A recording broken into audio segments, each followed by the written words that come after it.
Um, I don't know if the people that are present here now have actually answered, but I saw that some people answered this yesterday, because it was, open in Mentimeter.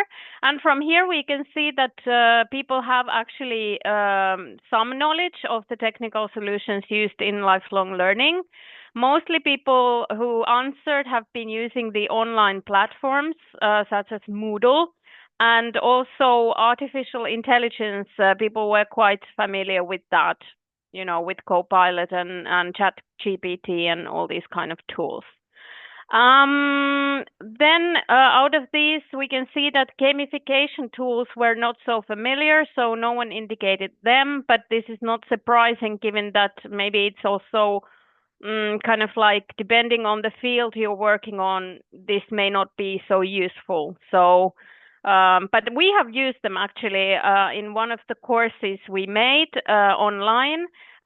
We It was about the networking for the foreign people who come to Finland, how they can grow their networks in order to get a job. And this course, which was worth 5 credits, we made this kind of game where you can test your own abilities to network and how you can improve your skills. So I have used this. I have my own experience, and it's quite interesting. This. Okay, I will close this now and take my presentation, and hopefully it will show the whole screen. If not, then I will try maybe again, but let's see.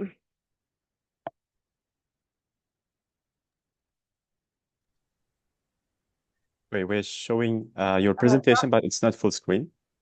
Okay. А что-то вас нету? Maybe I try one more time because sometimes it works and for some reason sometimes it doesn't. I don't know why. Now it's the same. Yes, the same.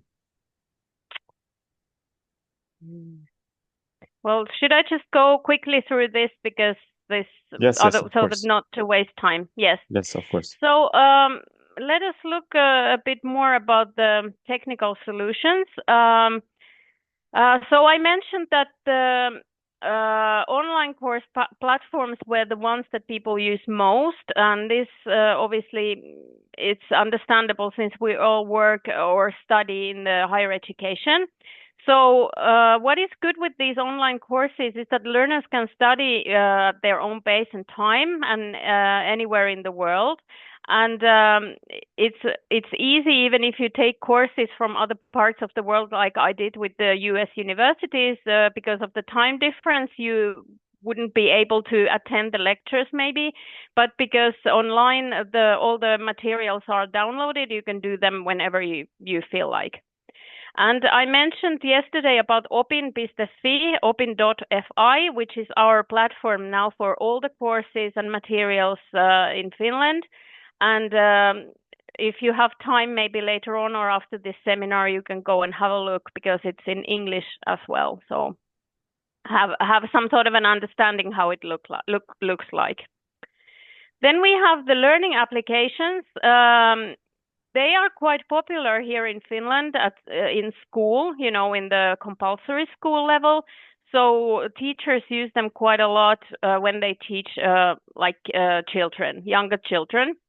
They are normally accessible on the go, so you can use them on your mobiles, and they feature these kind of quizzes that are interactive, and you can share the results with your friends, and it's kind of like an easy way to learn, and also fun way to learn. Then we have the podcasts. I don't know how much you've used them, but we use them quite a lot in Finland, and even in my university, we have now started making the podcasts, especially with the expert from different fields. So we invite them to the studio, and then depending on the subject, they will talk either on their own or there is a group discussion. And I also, in my own work as an alumni coordinator, use them quite a lot. So I invite the alumni, and then we decide on the topic that is interesting to the students, and then we talk about that.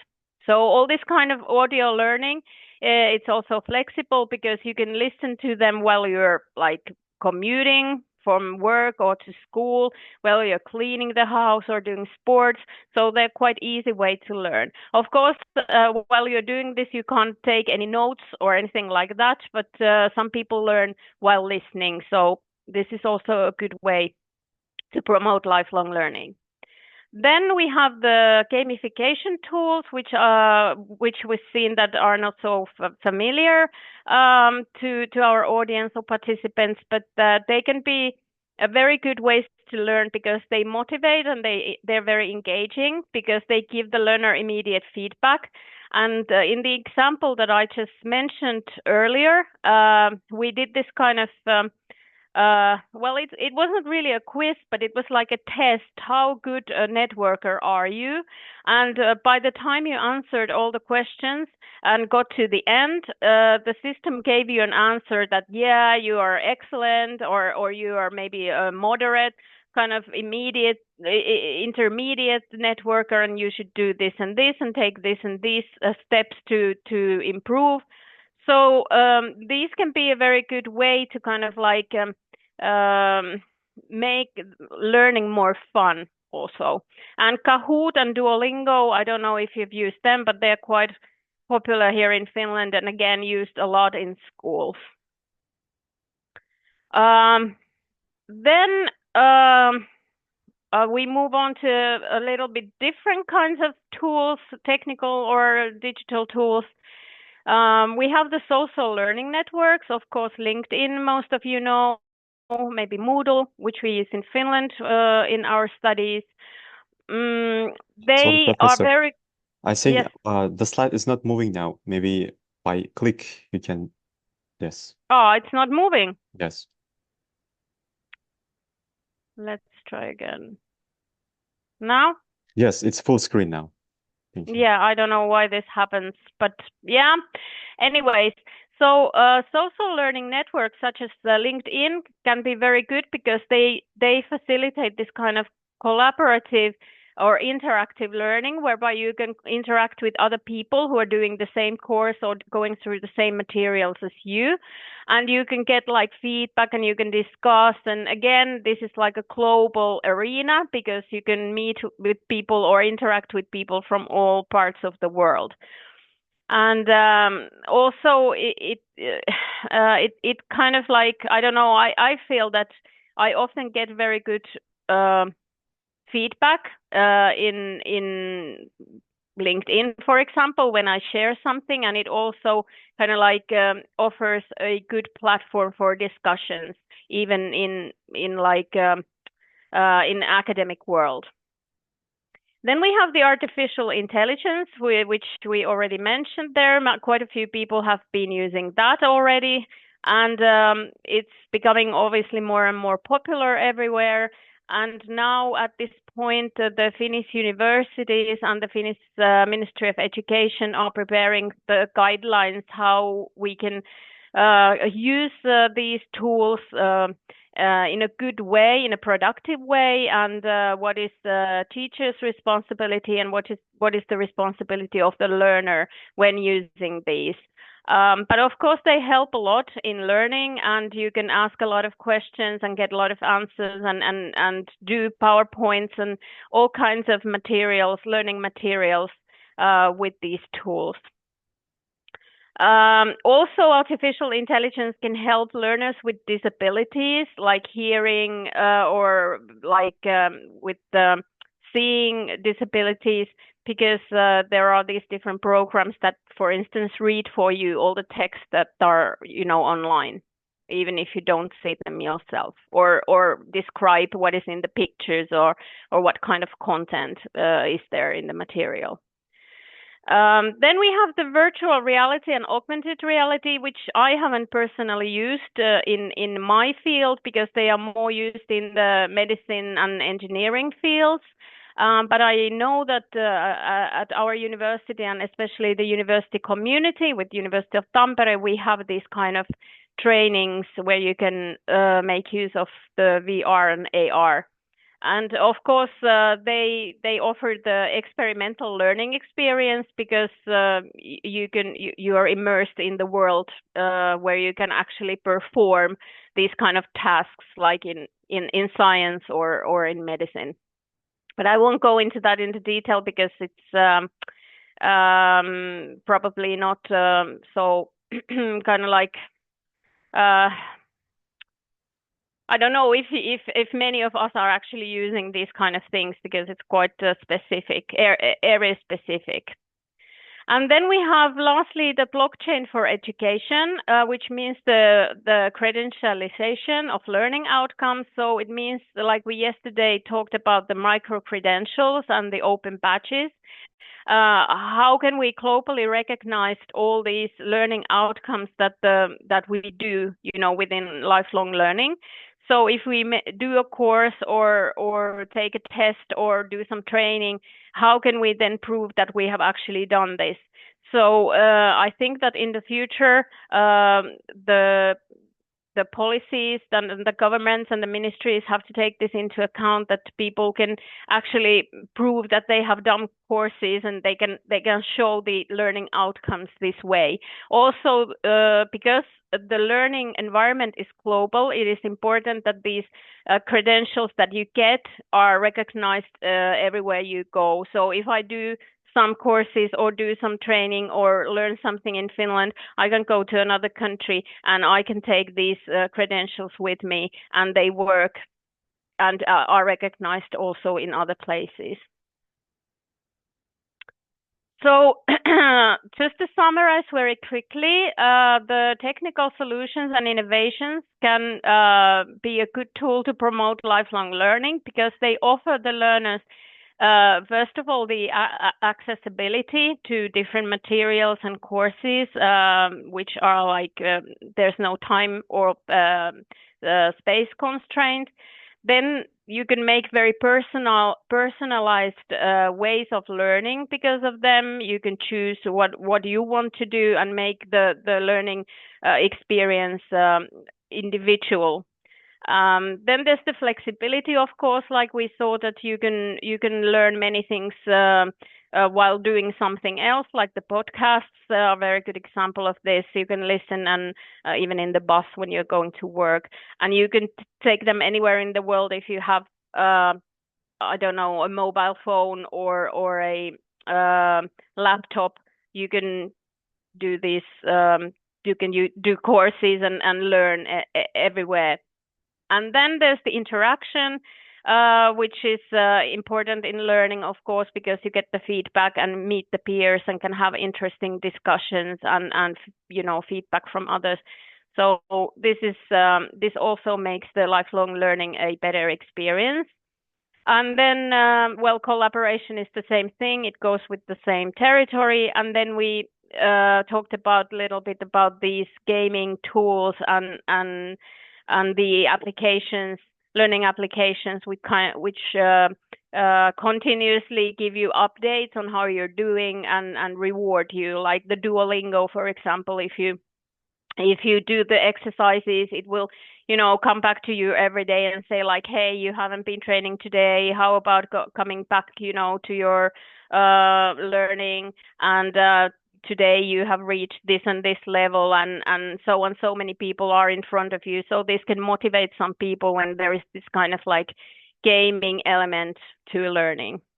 And lastly, like I said, there is this global recognition question, that it's important that these learning outcomes are being recognized, and there is this kind of unified system of doing so that people can take the credentials with them, and for instance, when they're looking for a job or go for further education. Okay, then I had this Quizlet flashcard, but I'm not going into this now because we don't have much time, but I will put the link in the chat and you can have a look at that yourself. Quizlet, I made the flashcards there, so you can try and see what you know about these digital and technical solutions. There are, I think, 7 questions, if I remember correctly, about this thema. And you can take the test by the flashcards, and then the Quizlet gives you a result. How well did you do? And you can do this as many times as you like. Like my daughter, when she's preparing for the exams at school, the teacher gives these kind of exercises, and you can train at home and see what your level is. So this is it's a very good tool. Okay, then we go to the thema that we were supposed to start with today, which is the challenges and barriers to lifelong learning. And in this session, we look at the most common challenges there is to lifelong learning, and mainly the solutions there are to overcome these. And I have named here 4 different facts that can hinder or challenge the lifelong learning, and they are funding, accessibility, cultural attitudes, and policy limitations. There might be, of course, other things too, but these are, I think, the most common factors that we come across. So if we think about the funding challenges, of course, this is like something that maybe all the governments are struggling with, because the funds are they're not never ending, and there are other things that the governments are supposed to fund, and maybe lifelong learning is not the top priority. And often the governments say that, yeah, we spend our money to the education system, and then this is something that maybe should be funded by somebody else. But I think when it comes to this funding problem, there should be like this multifaceted approach, which includes the public-private partnership, because the government funding is not enough. We need businesses. We need to invite businesses to take part in this funding, and also educational institutions. So this kind of threefold partnership, whereby all these 3 different actors contribute to the funding. Because it is, in the interest of the businesses that people get educated further, and they learn while they're at work, and they gain new skills. So I think it's only fair that, they should contribute to the funding. And also educational institutions themselves. Of course, it depends, if you're a private institution or if you're a state institution. But I think that it is also in the interest of educational institutions to chip in. Then there can be government grants and subsidies. This has been proved in, for instance, United States of America, that people are given tax incentives if they continue learning during their careers. So, the employers can give them tax incentives if they can prove that they have been learning and acquiring new skills while at work. Then there are these kind of new or innovative financing models. So again, this was an example from America, that the percentage of one's salary is taken, from when a person is working, let's say 1% or 0.5% of one's salary is taken towards funding the learning or the studying and training. So this is one of the examples. And then we have the corporate investment, like I said at the beginning, that the businesses can get involved, and when they realize that some new skills are needed in some field, then they can involved in funding the courses at universities or online or whatever. So I think this is something that we have to think about in the future, because even now in Finland, the government funding for education in general is going down, and we as universities have to find new ways to fund everything, basically what we do. So I think in the future, this is definitely something that we need to look into.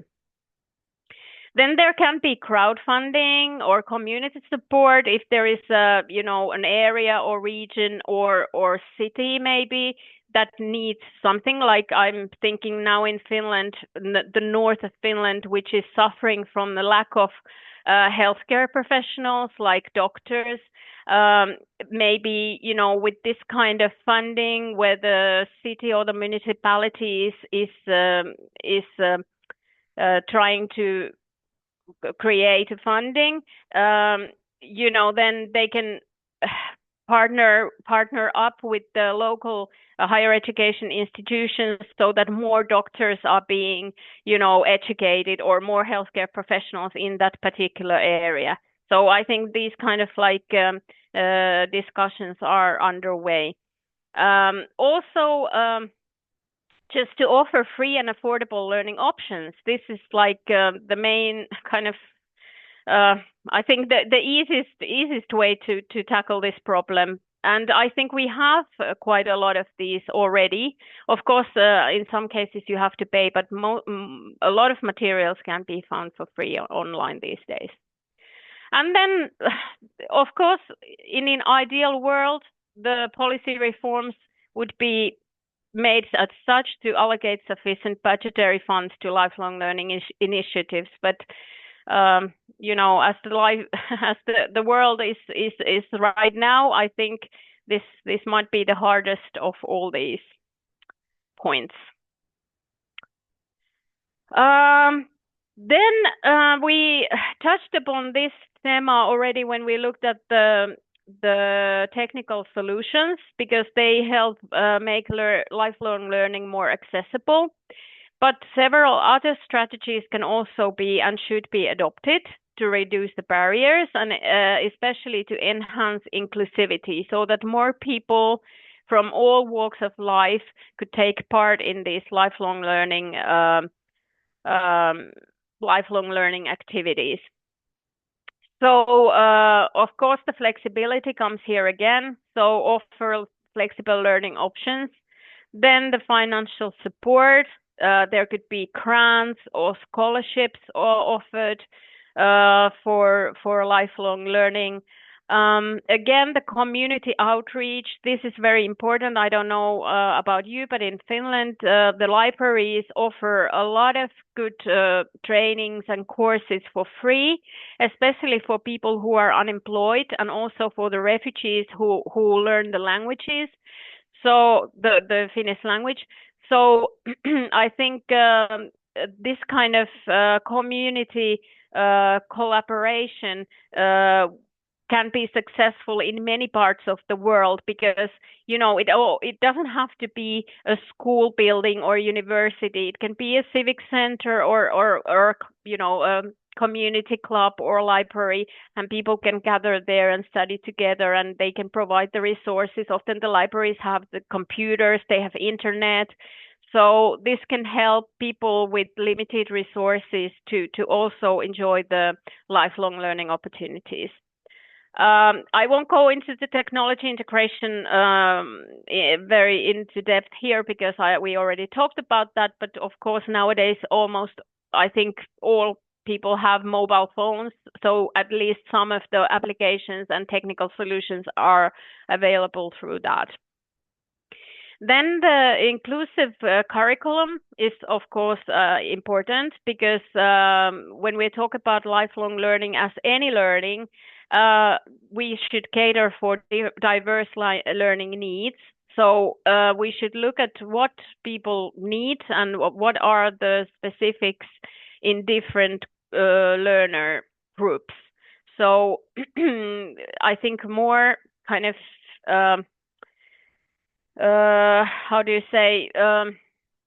we should pay more attention to this, because the whole idea of the lifelong learning is to make everyone to make it accessible to everyone, not only the rich people, not only the people who are in the higher education, but for everyone from all walks of life. Then we have the support services. This might be more difficult to do again because it involves career counseling and mentoring, and of course, only the higher education institutions and the schooling system can provide this kind of services. But again, I think that what we do at our university, our career counselors are really like telling the students, especially the graduating ones, what are their options in terms of topping up their skills and what can they do after graduation if they can't find a job. So we have this kind of service available for graduate after 1 year, well, during the first year after graduation. So I think this is quite good. And then again, it's the policy advocacy. We can't, run away from that. Again, it's about prioritization. It's about funding, and what the government decides and on a policy level. Then little bit about the cultural attitudes, because when we look at the world and we look at the different countries, we realize that not everywhere is lifelong learning taken the same way or supported the same way. And of course, a lot depends on the learning culture of the society and the whole culture, that is in place. And we can do so much to change culture. We all understand that this is something that changes very, very slowly, and there should be like this. I don't know, like in Finland, we are used to learning and we're used to lifelong learning, and it's part of our culture. But in some other parts of the world, this is not probably the case, and this kind of change comes very slowly. But we can try and engage the community and make lifelong learning people more aware about what lifelong learning is. We can use people who have done this. They can give testimonials. This is a very powerful tool that people who have studied themselves or taken part in these online programs tell about them and come up with their own faces and tell what are the benefits. This is a very, very good way. Then I think when we implement lifelong learning policies, we have to take into account the local cultural values. What are they? We have to look at them and not to impose what we do in Finland, say, to developing world or to I don't know, to other parts of the world, because the culture always impacts on how the people think and how they perceive education and learning in general. Then there is the policy and advocacy, the legal frameworks. We go into that a bit later when we talk about Finnish example. But there are these UNESCO common legal frameworks such as RVA, recognition, validation, and accreditation, and also the national qualification frameworks. So if we adopt these kind of global frameworks and rules, then it will be easier to also change the culture and the way people think. And then there's the education and training. We should train the teachers and the education professionals like we're doing today, because they have the cultural competence from their own countries. They know how things work in different places, and they can take these nuances into account when advocating the lifelong learning.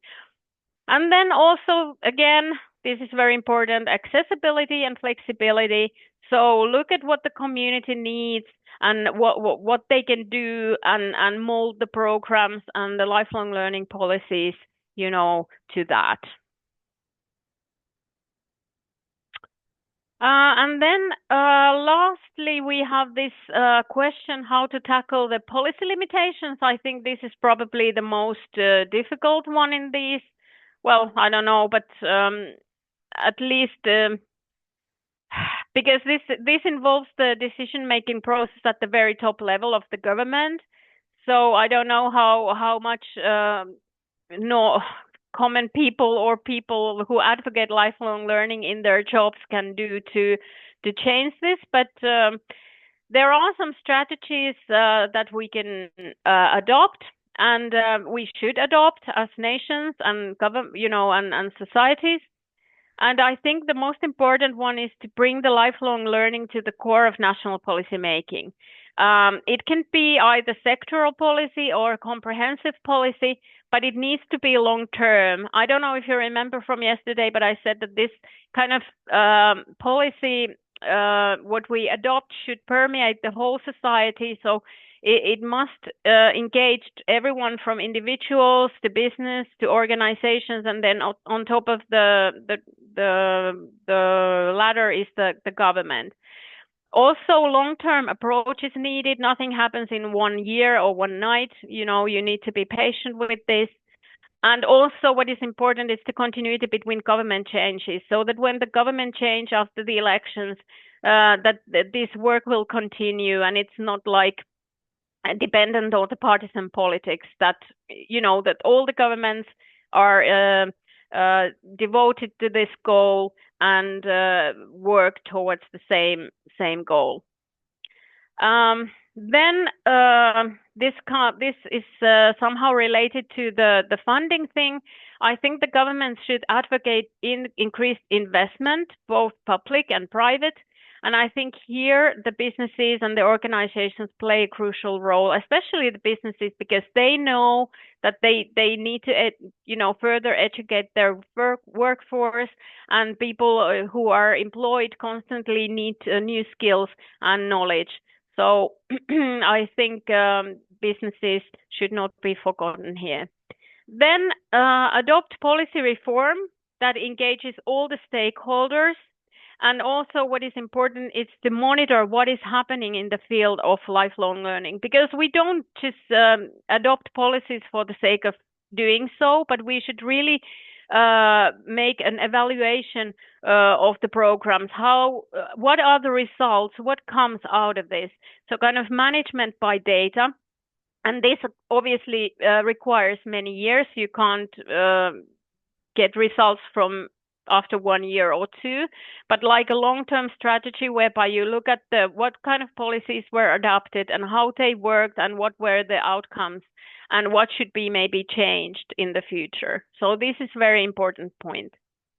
And then the learning pathways and how to integrate them. So when a person is doing some bit of studying here and some bit of studying here, how can we integrate them? How can we make sure that everything that the person is learning, whether it's individually online or whether it's taking courses somewhere, that it all comes together at the end, and the person can actually show what they can do. And this is also to do with the accreditation system, like we talked earlier, that it is important that we adopt this kind of comprehensive accreditation system whereby these micro credentials and open badges and everything are brought together, so that the person can then show off what she or he has done.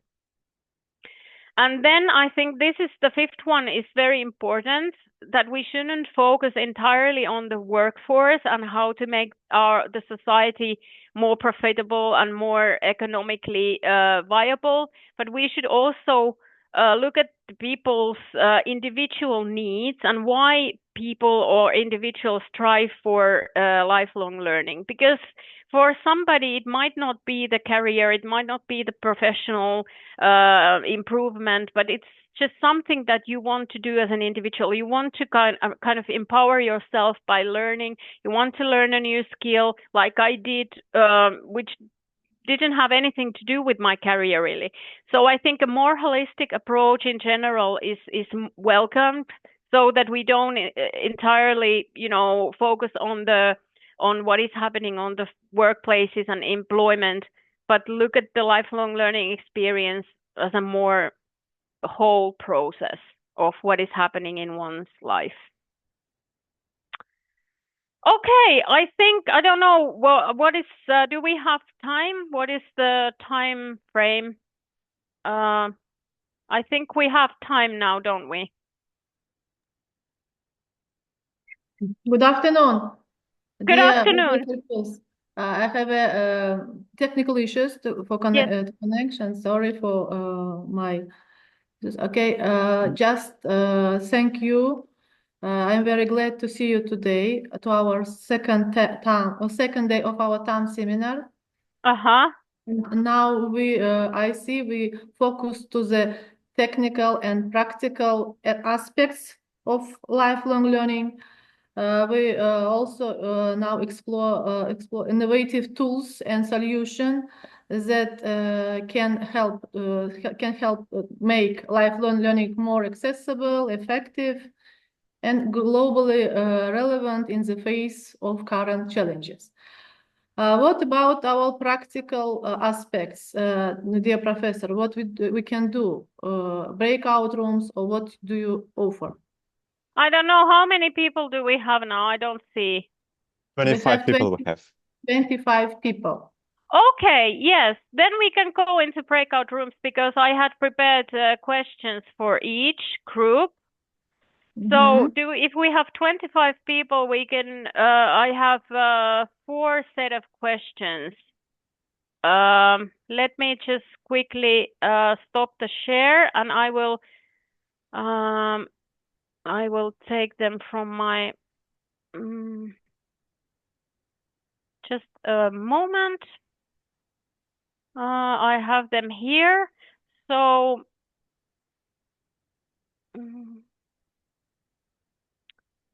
yes.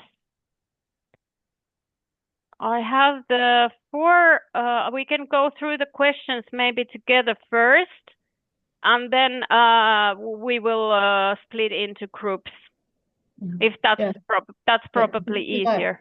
Yes. May I just add one point? Yes.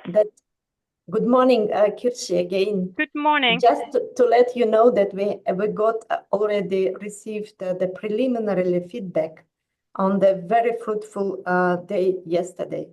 And thank you very much for your well-prepared presentations and sharing your own experience and your own cases. So the people appreciated it very much. Thank you. Oh, thank you. Okay. Spasibo. Okay, so we now have about 20 minutes.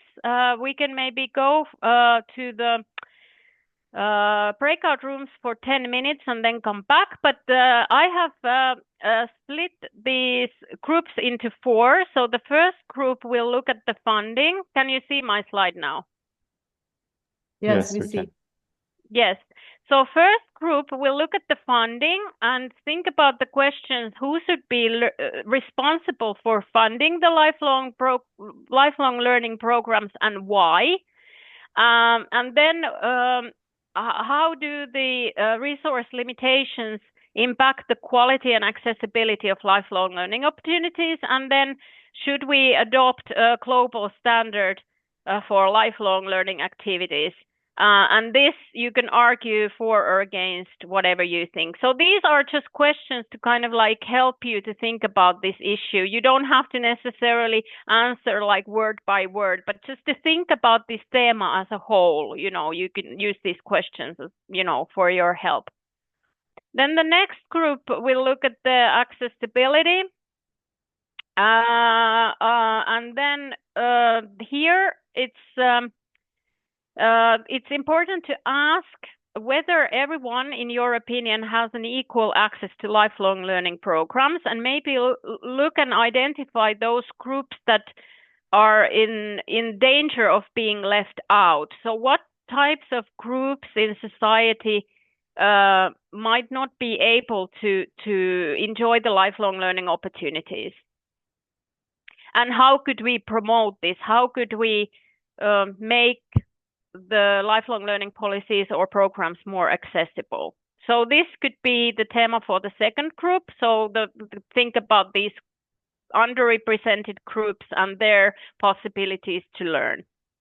And then the group 4, I would like them to think about the culture of the society and how what kind of bearing does that have on the learning and lifelong learning? And what do you think are the cultural attitudes that maybe challenge this? What type of cultures are more favorable to lifelong learning, and what type of cultures are maybe not so? Because we can see that in the world there are different kind of cultural settings, that not everywhere lifelong learning is maybe not so well adopted and accepted.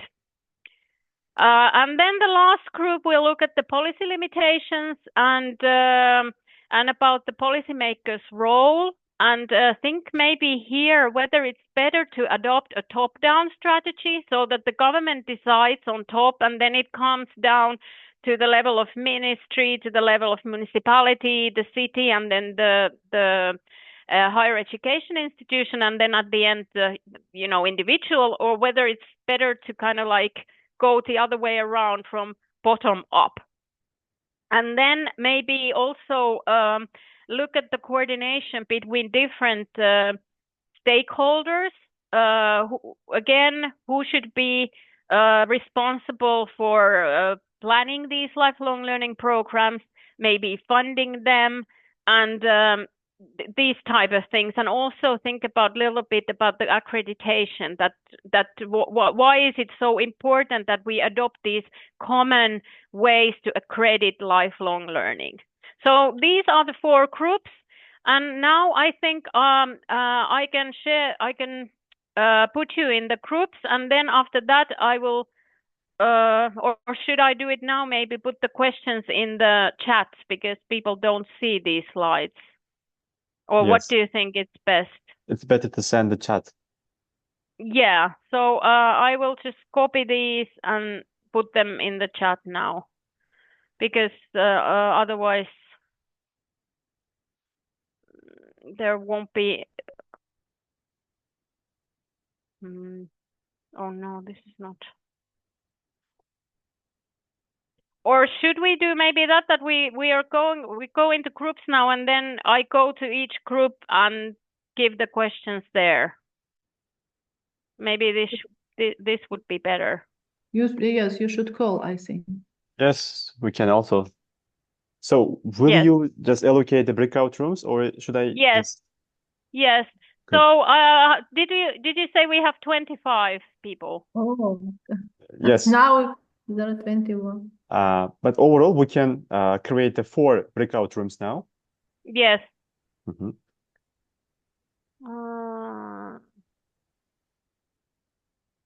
Yes.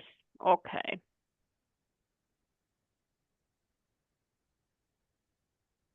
So I've opened the rooms now, and then I'll go to each one of them and, give the questions they are supposed to. Or people can just take photos here as well, whatever is best.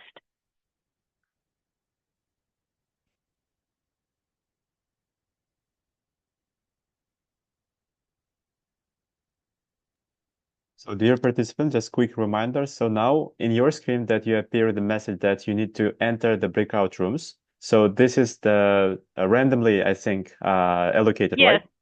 And Yes. please join the allocated room for yourself. So some people, they're still with us in the main room, but please join to your breakout rooms.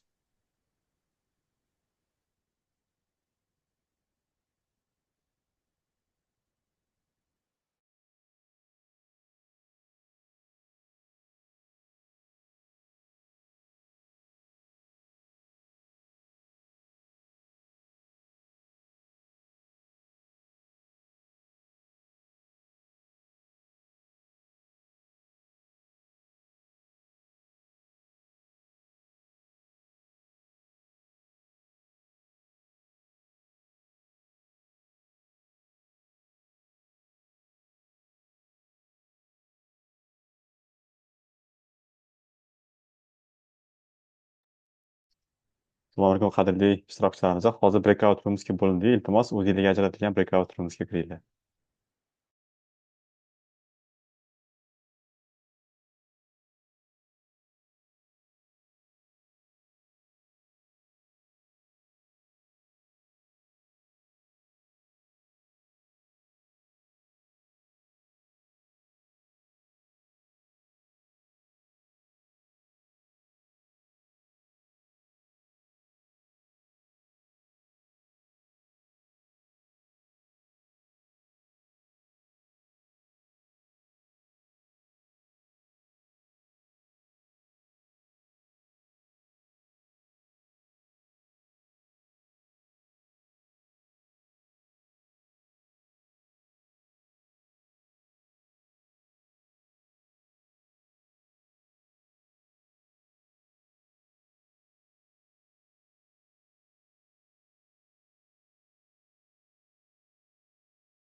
Xo'p, ishtirokchilarimiz uchun yana bitta ma'lumot. Hozir mana gruppaga bo'linyapti va sizlarga breakout roomsga borish bo'yicha hozir xabar yuborilgan bo'lishi kerak, ya'ni ekranda ko'rinadi. Agar ko'rinmagan bo'lsa, iltimos chatga yozinglar. Man sizlarni hozir gruppalarga bo'lib tashlayman. Iltimos gruppaga kiringlar.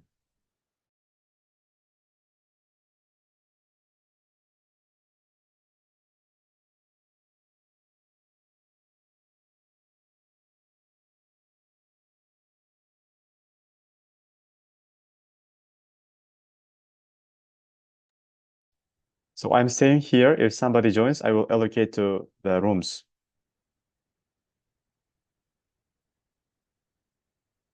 You're muted now.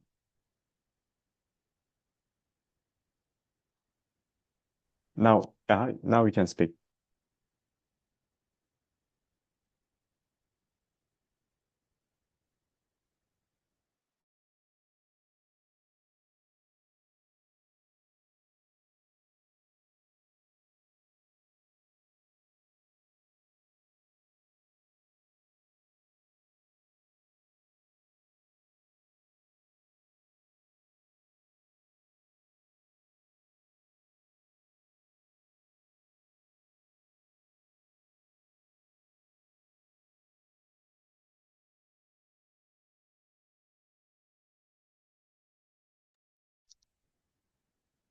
Ekranlarda paydo bo'lgan roomga kirish bo'yicha knopkani iltimos bosinglar. Shunda sizlar avtomatik shu breakout roomsga kirasizlar.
Bizada asosiy roomda hozir Vazira Uzoqova, Nafisa Muradullayeva, Sharaf Toshmatli qoldi.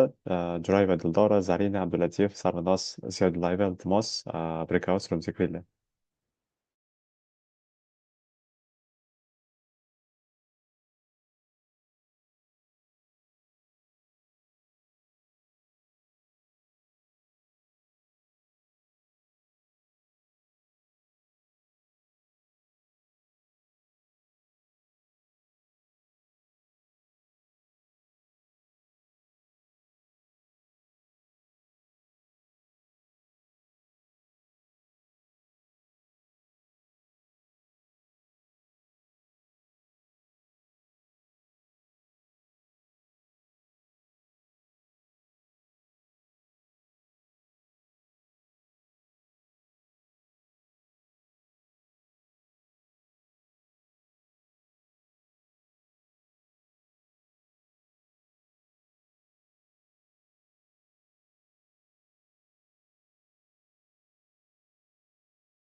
Toshkent davlat pedagogika institutida iltimos sizlar ham roomga kiringlar. Breakout room.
Hop, hurmatli kuzatuvchilarimiz, iltimos, hozir breakout room davom etyapti.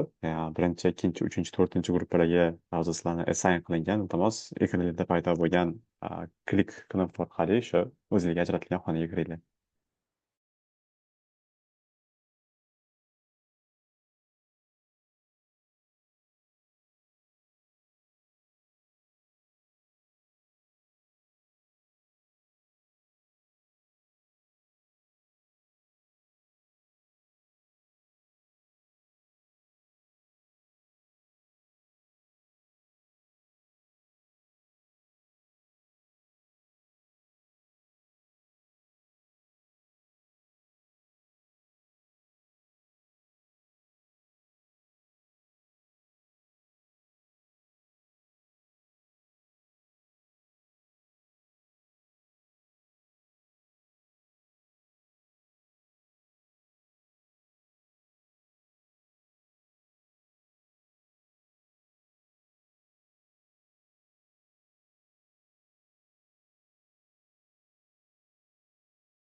Okay, welcome back, everyone. Well, now I will like to ask from each group or from each theme, one comment. And first, it was about the funding. Who should be, in your opinion, in charge of funding these lifelong learning programs and why? Who wants to take the floor? Anyone who were thinking about the funding issues? I think that I would like to propose the floor to Madina Hotamkulova or Azimjan Mustafoyev. Marhamat.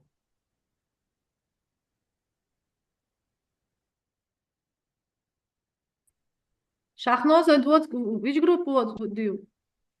Shahnoza, first or Kirsi, who was in first group? It was Madina Hotamkulova, Azimjan Mustafoyev. So I was Shahnoza, thank you for access to microphone. Shahnoza will start. Really? Yes. My microphone was off, so that's why I couldn't answer on time. I'm so sorry. Okay, So okay. yeah, first question was like, who should be responsible for funding lifelong learning programs and why? So we discussed it with my team. So teammates said these answers.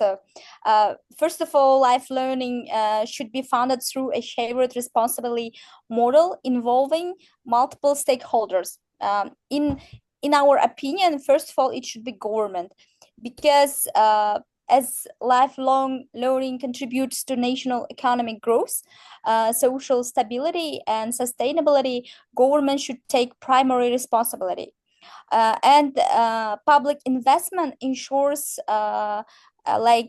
inclusivity and accessibility for all, especially specific groups. Next, it can be private sector, because companies benefit from upskilled workers and innovation. So they should co-finance programs like especially sector-specific and upskilling initiatives. So third one can be individuals. So learners themselves can contribute, especially for personal development or career advancement courses. So and last one can be international organizations like developing countries support from UNESCO, World Bank, and so on, can bridge funding gaps and ensuring globally equity. So, Yes. yeah. Thank you. That was a very comprehensive answer. Thank you so much. Thank you. What about who was in group number 2, or who was thinking about the accessibility question? How to make lifelong learning more accessible? Yes, go on, please. So I will give the access to Abdulatif now. Yes. Yes, I gave access. You can speak now. Abdulatif, go ahead. We had Abdulatif. Mahmoudjan, you should unmute him. Yes, I gave. Good afternoon, dear participants, distinguished delegates. So I want to add information to Ms. Shahnoza's. So our group was third group. I mean, to have global standards, like using a small part of country's GDP for lifelong learning. This shows that education is important and helps countries plan better. It also makes it easier to compare efforts between countries. But at the same time, it may not work for everyone. Some countries are poor or have many other urgent problems like healthcare or food. They may not be able to spend much on education. So global standard is useful as a goal or recommendation, but it should be flexible. I mean, each country should do its best depending on its situation. So why matters most is that people have real opportunities to learn, not just numbers in a budget. That's all. Yes. Very much. Thank you so much. Thank you so much for sharing. Then from the next group who was there, would you like to add something about accessibility or cultural attitudes maybe, or policy?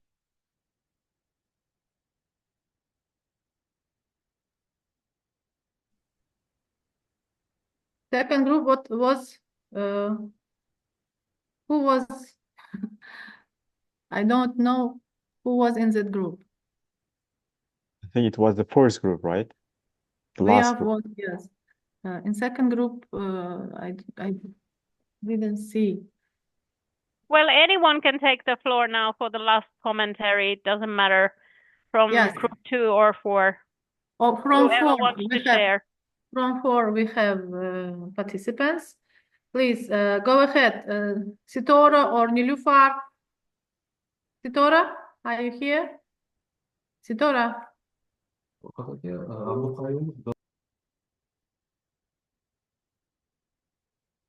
If you need the access to speak, please just write me or just raise your hand. Yeah, and maybe then- Nilufar can do it because she's here. I don't know, Nilufar, would you like to share? Okay, I gave you access, Nilufar Abdulkadirova. You can unmute yourself and speak. Hello, thank you for your informations. And can you repeat your question? Which question were you thinking about in your group? Was it about accessibility or cultural attitudes or policy?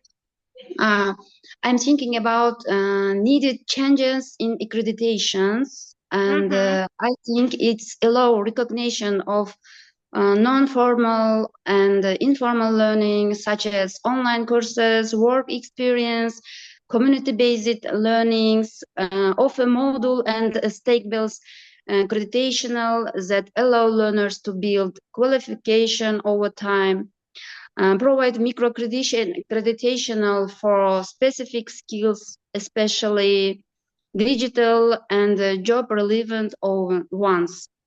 Recognize competence-based learning, what you can do, just what you have studied, and the role of blockchain in the lifelong learning. I think blockchain can revolutionize accreditation by providing tamper-proof, verified digital certificates, insurance creditability of skills and learning achievements, portability of accreditation. Learners can carry their digital diplomas and or database across institutions and borders. Transparency and trust. Employers can instantly verify qualifications without intermediaries.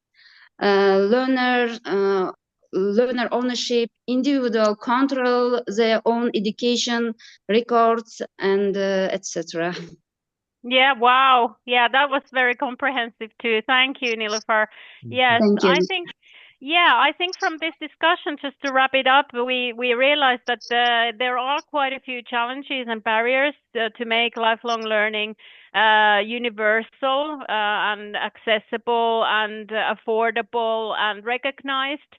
But there are ways to tackle this and to fight these problems. And I think that if we do it together and if we have these kind of global frameworks and global steps, we can try and maybe surmount these problems together. But it needs to be a common effort, I think. And we have one more answer from Sitora Mohamedova.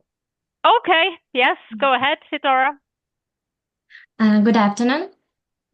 In our opinion, role of policymakers, Policymakers play a critical role in shaping the recent infrastructure and financial of lifelong learning.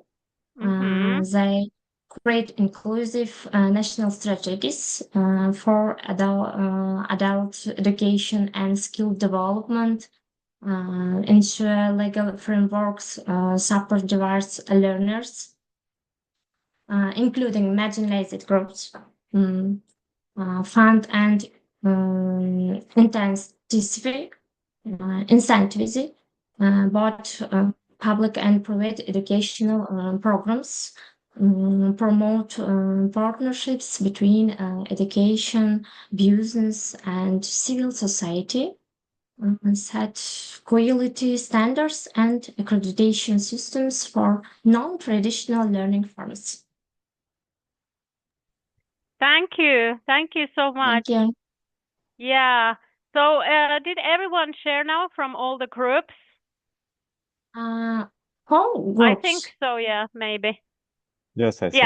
Yeah. Thank you so much for your insights. And I think this brings us nicely to our next session, the theme of which is the framework supporting lifelong learning, whether on a global level or on a national level. So we can now go into that a little bit. You know, we took a little more time in the last session, but I think it's okay because we covered two topics: the technical solutions and then the challenges. So I think we're quite nicely in time. So Okay, now, I can add, but if nobody answered, I can add on cultural attitudes or another. Yes, please. Because yes, I'm sorry. Yes. Nobody answers because it's very significant. Because cultural attitudes play a significant role in shaping how lifelong learning is valued and promoted in different society. While some cultures strongly encourage continuous education and personal development, others may place less emphasis on learning beyond formal schooling. This is cultural you can either encourage or hinder participation in lifelong learning. In case of Uzbekistan, cultural attitudes towards lifelong learning are gradually evolving, but several challenges remain. For example, we have a positive development as well. The government has taken steps to modernize the educational system and expand access to vocational training. And also, we have a growing recognition of the need for upskilling and reskilling, especially in the digital and for now, especially in tourism sector. And some universities in our country are beginning to offer adult learning, distance education, and short-term professional courses. Of course, we have challenges. The traditional mindset still dominates in many our regions, and education often viewed as something that ends after university or vocational school. And also we have a challenge that access to technology and internet is still unequal, which limits participation in online course or online learning. Thank you. Thank you, Sumrad. Yeah, that was a very insightful comment, and I do agree that the culture or the society has a great bearing on the success of the lifelong learning policies. And you know, I come from a country where lifelong learning is embedded in the system, but everybody knows what it is. Everybody supports it, and even the children at school, they know, you know, about the courses and what you can do outside the actual comprehensive schooling system, you know. So and even the pensioners, people who are old, they are learning, you know, in these community centers and libraries, and so it kind of permeates the whole society, and it's like it's not something special, and it's like in our DNA almost, this lifelong learning, and also the government takes take some policies to encourage this, which we can now look at. So let me just take my, does anyone have any other comments before I go further? If not, then I will take the presentation and we can go to the next subject. We go for time for next session. Yes, you mean? Yes, time for next session. I open my presentation. Oh, okay. We shift our focus from identifying barriers to exploring the structure. And then we go for next session, framework supporting lifelong learning. You mean this section, yes? Okay, yes. We will take a closer look at key international policy frameworks that have been instrumental in promoting lifelong learning around the world. These frameworks not only reflect shared global values and goals, but also provide concrete guidance for national governments seeking to embed lifelong learning into the education system, workforce policies, and development strategies. Okay, Professor Kirsi, the floor is yours. Yes, it's full screen. Thank you.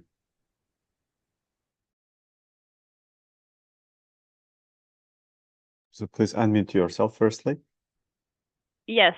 So the first thing we look at this session is the international policy frameworks on lifelong learning and how they influence the national policy making.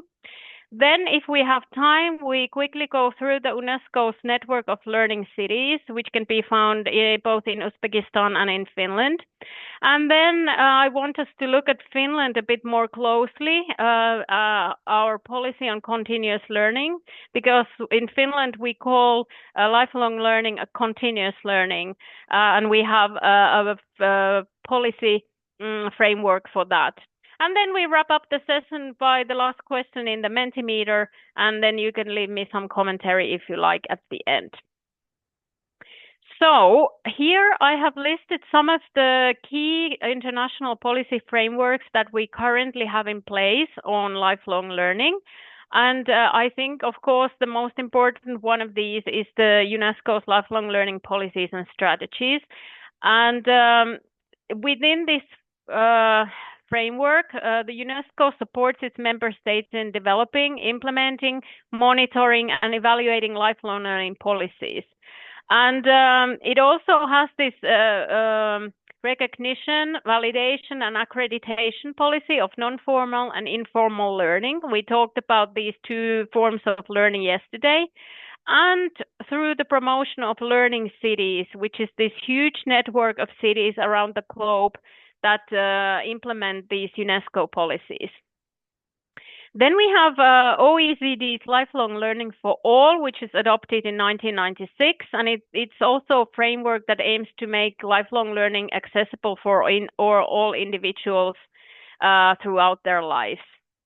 Then strategic framework for European cooperation and education and training from 2020.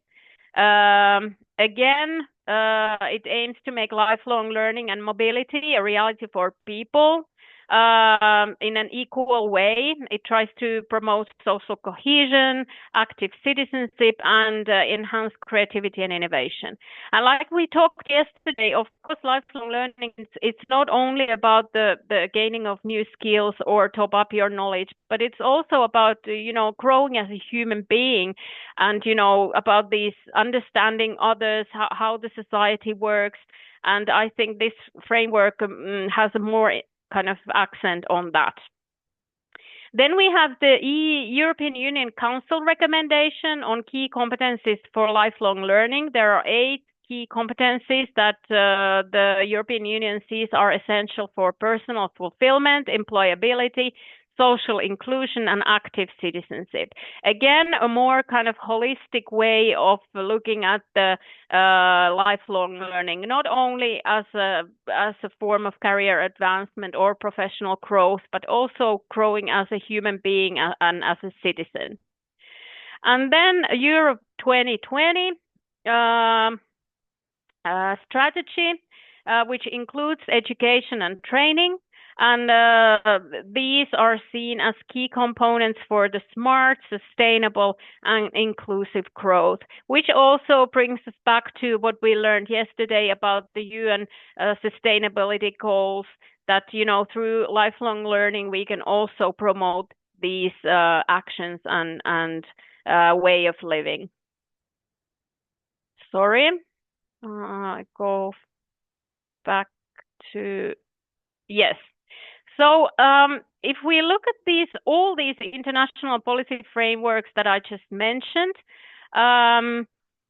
they do have an impact on national policies, you know, policies that individual governments undertake.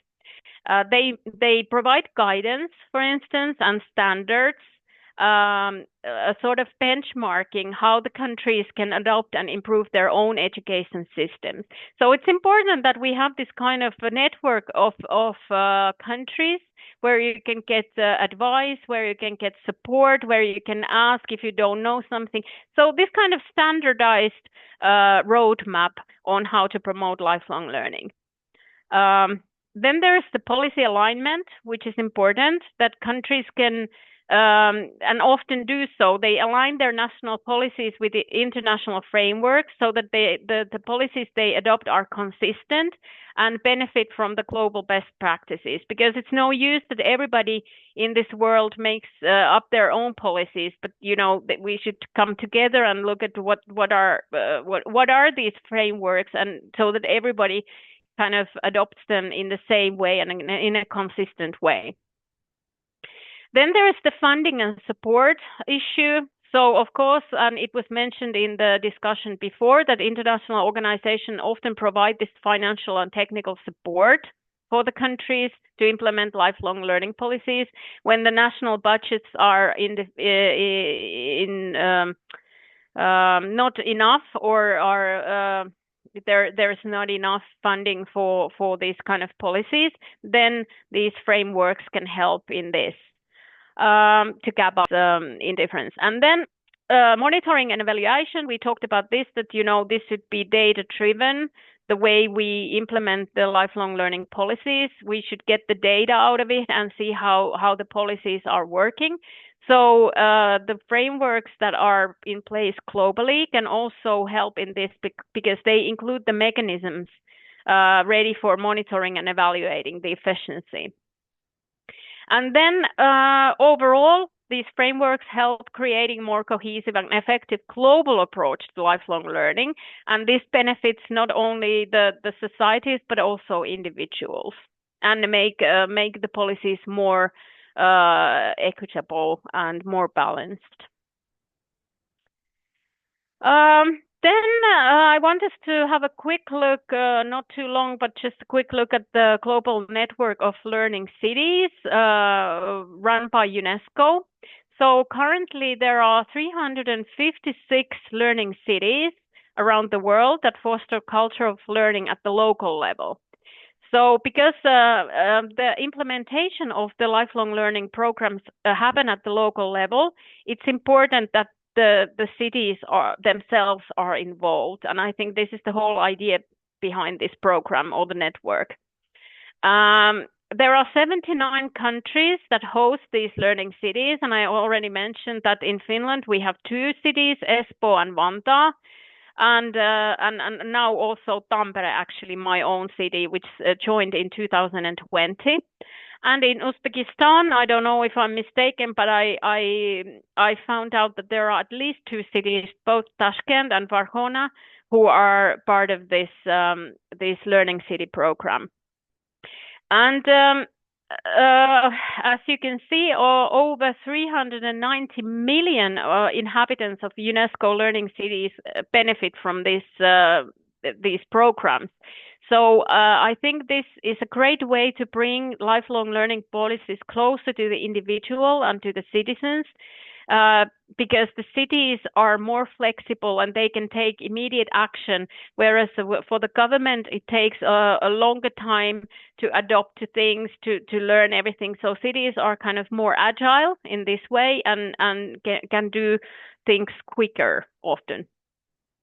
And by 2030, the global community seeks to provide these lifelong learning opportunities for all and more cities sustainable. So this is the goal for UNESCO by 2030.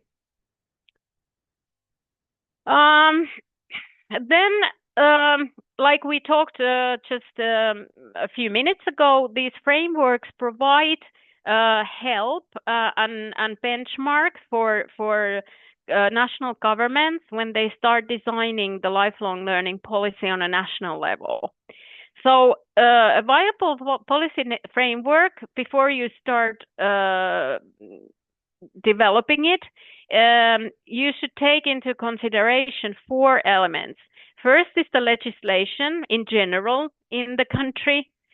Second are the policies that are already in place. 3 are the strategies, the way you're going to promote the policies, how you take the policies into action, what are the strategies and what is the timeline. And then 4th is the action plan, what is actually being done and who is doing these actions, who are the actors in this, in making the policy reality in people's lives.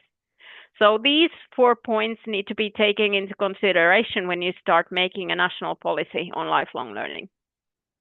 Again, and I can't reiterate this more enough, the policy should always be data-driven and evidence-based. So you should look at the society where you're going to implement the policy, and also you should follow up the data and the evaluation, what is coming, what kind of data is coming, what kind of results you get from the policies that you have implemented, and then change the course of action if something is not going well.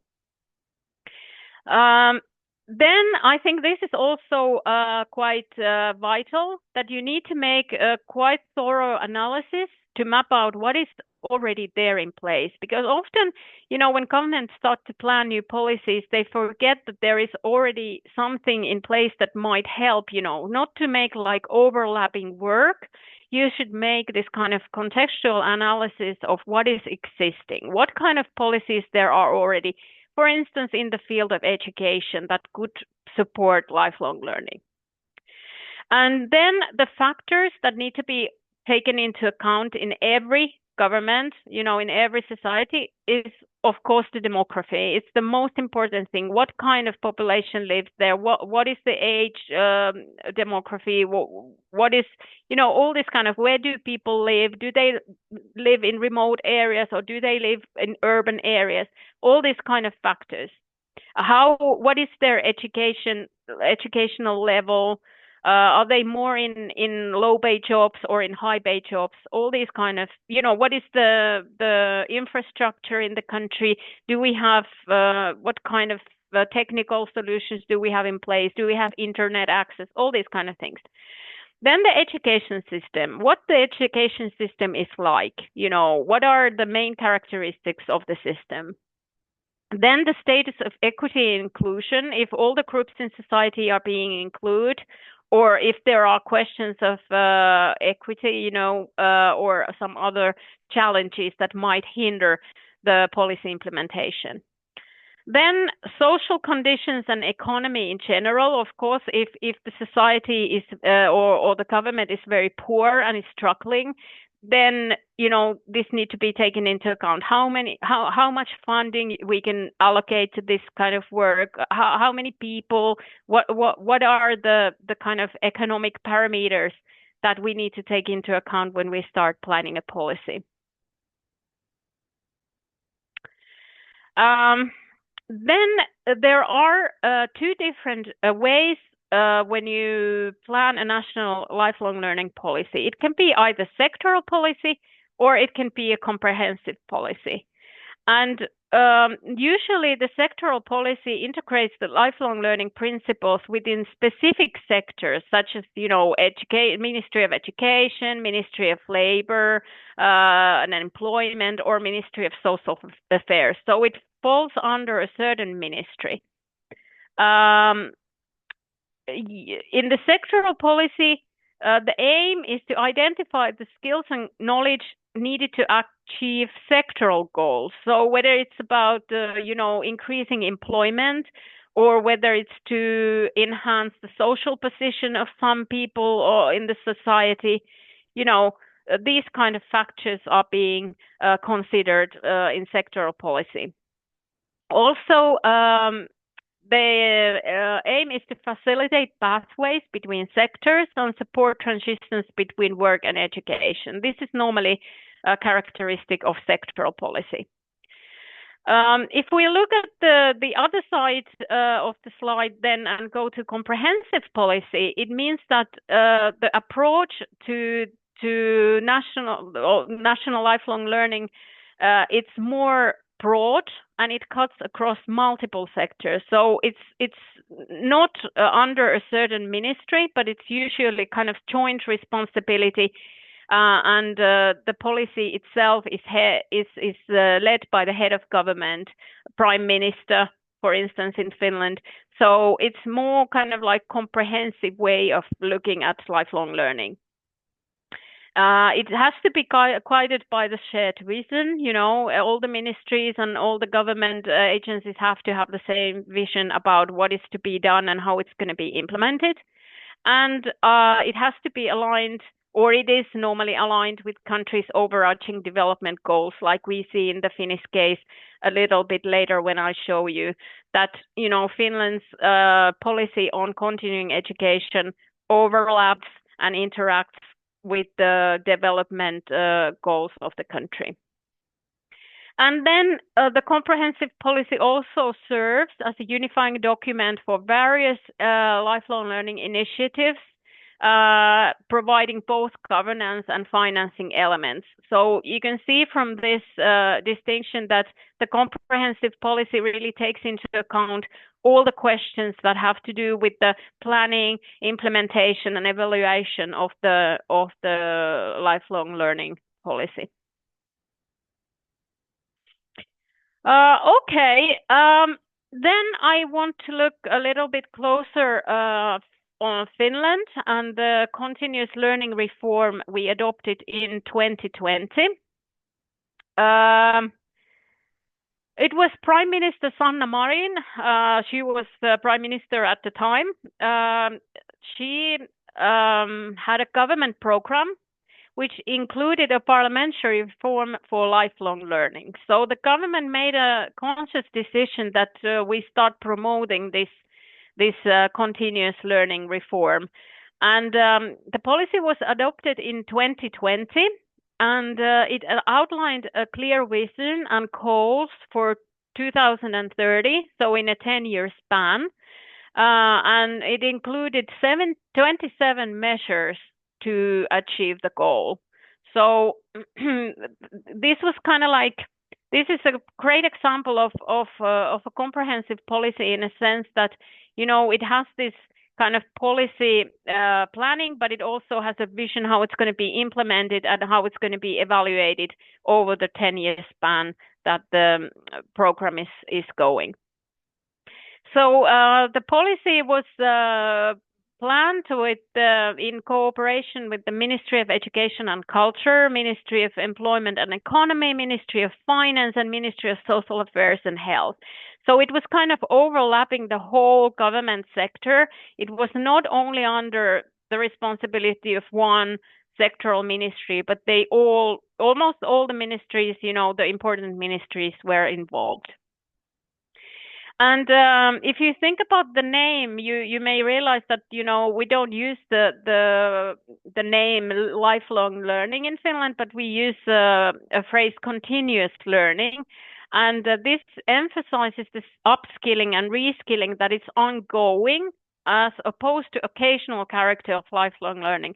So in Finland, we think that the continuous learning, this phrase in Finnish language is more representative of how this kind of lifelong learning happens, because it happens, like I said, from the very early age in Finland to the very, very kind of old age, because even the pensioners in Finland, they often take advantage of the lifelong learning opportunities. So it's not some sporadic occasional thing that you do some bits of learning here and some bits of learning there, but it's kind of continuous throughout the life. Also, what is important is that the Finnish government put the financial resources into this program, and these resources are used to encourage provision and completion of these micro credentials we talked about yesterday, and also the national open badges. So I think Finland has been quite a pioneer in designing these kind of micro credentials and how we can make the blockchain work, at least within the country. And I don't know if any one of you who was here yesterday, I posted in the chat the link to my own university's page where we have these open badges for sustainability, which anyone can use. And I have been taking these short courses and have earned these open badges about the sustainability work. Then the Finnish program of the reform, this is an important point. It was planned in cooperation with business and industry. Like we talked previously, it's important that the whole society takes responsibility in implementing and funding and evaluating this effort. And I think it's also worth noting that in Finland, the government is constantly, not only the government, but also the higher education institutions are in constant discussion with the working life and with the businesses about the competencies that are in demand. So even at my university, we are in very close cooperation with the companies and employers in our region, and we ask them what type of competencies and skills are needed at the particular moment. And once we recognize these competencies, we try to mold our education system and the curricula so that it will better answer these demands that the working life has. And I think this goes also with the lifelong learning programs, that we really try to study what kind of skills are missing in the Finnish society, and then try to focus the funding on those. And then, as I mentioned already, the continuous learning program or reform is an integral part of the Sustainable Growth Program for Finland. So the funding is for both the reforming continuous learning and the digitalization of higher education institutions. So they kind of go hand in hand, and I think this is something that is very good model, because when you want to reform the entire sector or the entire society, then there is like synergy when you can use the Sustainable Growth Program and the funds that are allocated for that to also benefit the lifelong learning initiatives. So this is what we have done in Finland, that we have this kind of common funding pool, which is advancing both the sustainable growth and also the continuous learning reform. Yes. So to summarize here, Finland has this continuous learning reform. It's adopted on a national level, and it's comprehensive. As you could see from my example, it's designed to support lifelong learning at all stages, from primary school to higher education. And there are no dead ends in the Finnish education system. This is often something that foreign people ask when they come to Finland, or when I go abroad. Last week I was in Albania, and I was talking about this subject quite a bit, about the Finnish education system, that, in Finland, when you start studying and learning, there's no point where you have to kind of stop. There's like no, if you choose this path, you can always change your path at some point. So it doesn't mean that it's like definite. If you now choose the vocational school at this point that you can't go to university at the later stage. It's always possible. There's like these different paths and different ways of recognizing what you have learned, and you don't have to choose whether you take the academic path or whether you take the vocational path, but they are kind of like intertwined. And a person who is not probably such a good learner or student in the early stages of their lives, they can change this, whenever they feel like, oh, now I want to do this and I want to go to university. Yeah, it's always possible. It may take a bit longer, but there are like no closed doors in the Finnish system. And this is something that it's often interesting to foreign audiences when I talk about the Finnish system. So even with the vocational background education, you can become a doctor of science and go to university and teach there. And I have friends who have done this path, which has not been so conservative, but like have taken these steps and become higher education, professionals. Anyways, then I think what it needs to be taken into account when we talk about Finland is that we have a very high participation rates compared to, international standards. So people are really into this kind of idea of reskilling and getting new competencies and this kind of strong lifelong learning culture among the population. So people are used to this and they know what it means and they know it's good for them, and the whole culture is like supportive of this kind of thinking. Then we have the flexible learning opportunities. We can easily combine study with work, which is not always the case in other parts of the world. So we can have these kind of subsidies from the government if we decide to study at the later stage. And also until very recently, when I was doing my teacher's education diploma, I had this opportunity to even get like free time for this, and I took maybe 3 months student leave, which was paid by the government. So this is something that Finnish government is providing, these incentives for people to study, even if they are, working at the moment. And Finnish people use these opportunities a lot. And then there's, of course, the recognition, validation, accreditation of all prior learning, wherever and whenever it has occurred. And even at my institution at Tampere University of Applied Sciences, we take in a lot of students who have done something previously in their lives. They have not maybe studied in a institution, but they have done something in their spare time, or they have had a hobby that is related to the studies, or they have acquired working experience that is somehow related to the studies.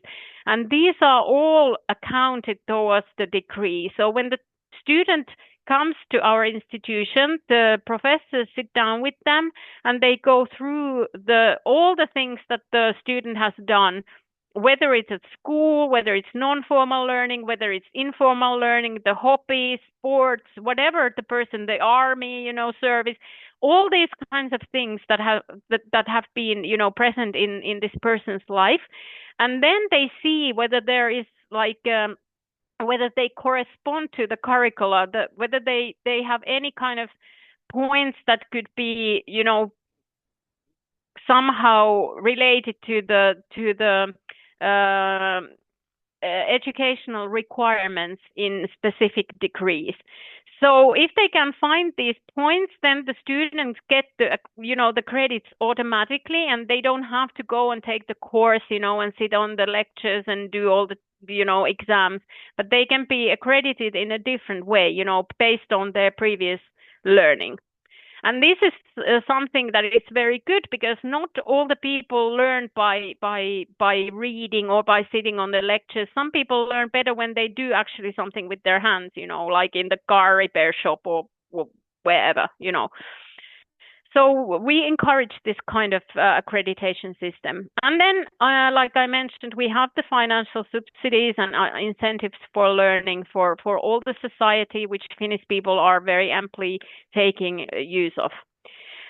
And now I have this little question here I want you to have a look at. Which, in your opinion, has more bearing on the success of national lifelong learning programs? Appropriate government policies or a favorable cultural setting and people's mindset? If you think about the Finnish example now, what would you say? What would you say? Is it that the fact that the government is so supportive and has this agenda, or is it that because people are receptive and the culture is supportive of this kind of activity? What do you think, and why? I would like to hear your comments. Anyone?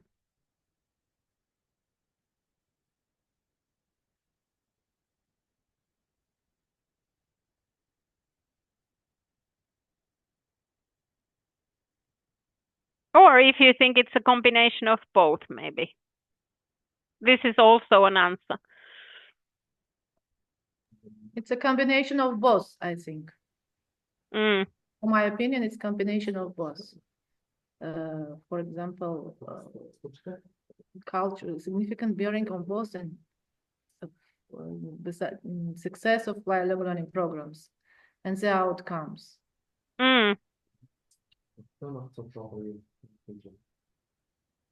Culture influence how individuals perceive education, who is expected to learn, what kind of learning is valued, and how much society is willing to invest in it.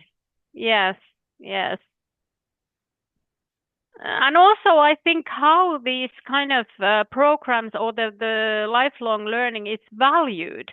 I think this is a very important question, that if it's valued, if the person thinks that what I do has some sort of an bearing or has some sort of impact on my life, and it's been recognized and validated what I do, then of course, it has a different incentive in people's minds. Whereas if you do something, if you take the courses, but you think, well, I do this for my own good, but it doesn't really help me in any way, and there's nobody's going to come to me and say, well done, then maybe this also has an impact on how people perceive lifelong learning. I don't know, but I think your country maybe is very different from mine in this respect.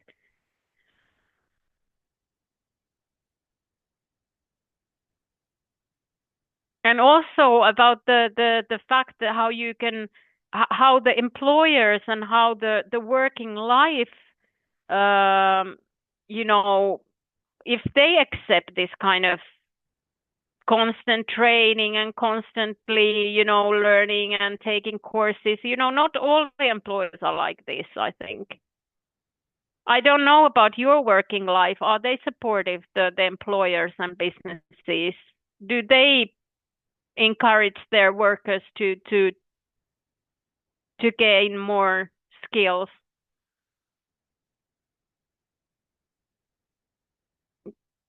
But I think that if you look at this, I think it's kind of like proves my point that it's a whole combination of everything. It's the government who supports the policy and creates this framework and evaluation and gives the money, but it's also the people, because the culture is supportive of this and people know it's important and everybody's supporting each other and everybody knows that if I do this, then it will bring me this or that.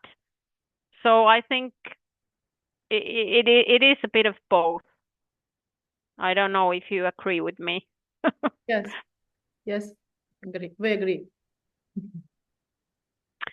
Okay, then I had some ideas to go to the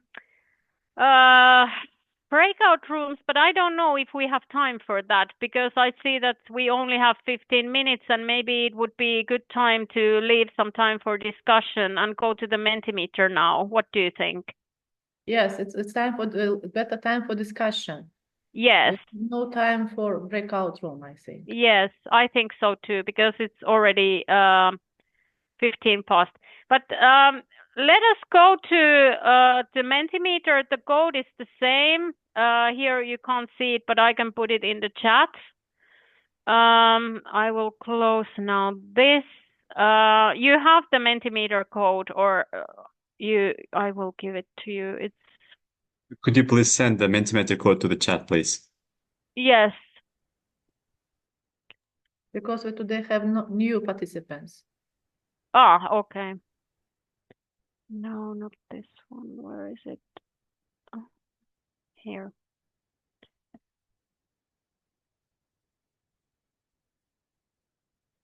Yeah, so you should go to mentimeter.com and the code is 2943 1361. Yes.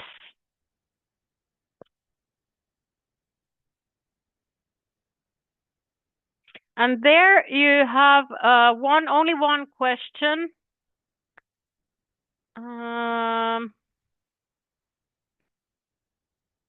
And the question is, you go to the very end. It's slide number 6. How would you define a successful lifelong learning policy?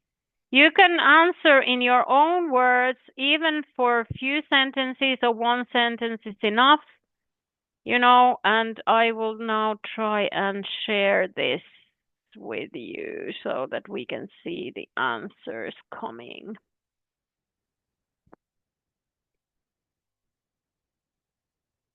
Maybe this is a little bit too small. But anyway, so now whatever you think of a lifelong learning policy, what makes a lifelong learning policy successful, even if it's one word, what you can think of, please write down here. You can, I hope you can access. Tell me if it doesn't work.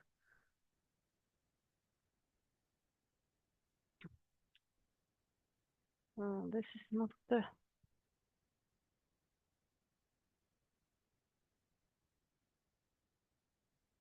Hurmatli ishtirokchilar, Mentimeterga kirib, mana shu kod orqali havolasi berilyapti va kod berilyapti.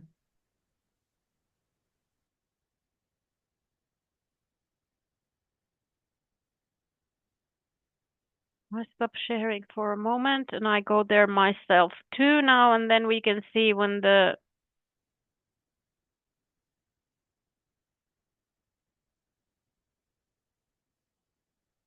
Can you access this? Can you write there anything?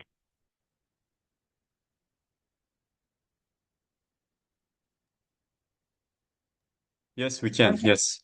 Okay, good. But the answer also in Finnish. Oh, no, yeah, I see.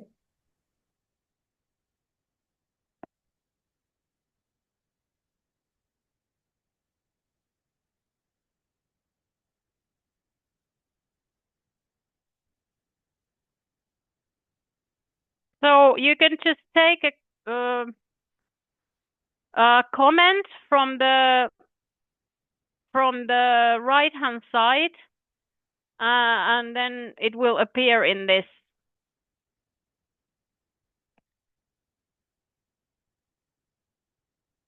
Let me just share once again.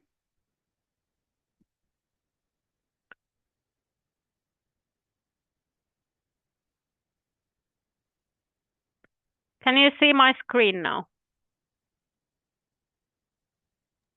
Yes, we can. So you can take a comment from here, from the right hand side, or just right here, you know, and then press comment and it will come here in this.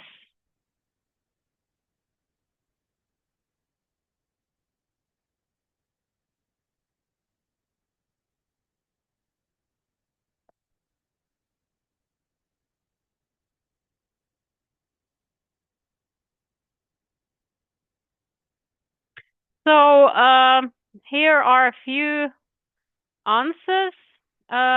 According to me, lifelong learning is it must be based on the synergy of the features of education. Yes, it should be. It should take into account the system, the characteristic of the educational system.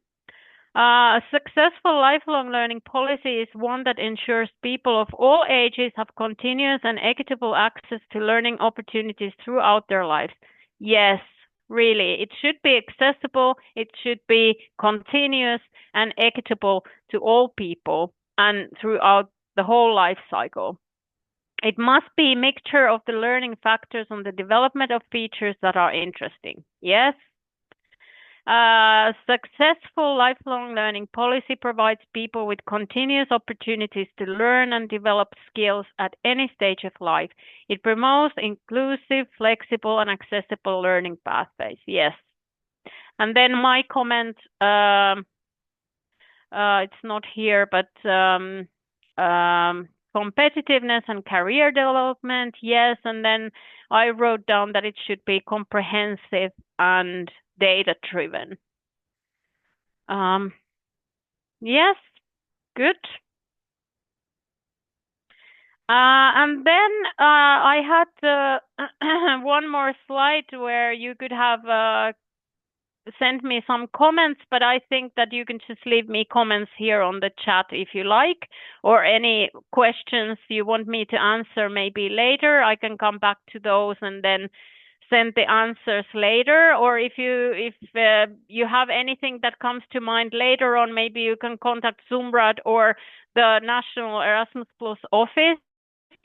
And they can then, forward the questions to me, or any comments or anything you have in mind about these sessions that I have conducted today.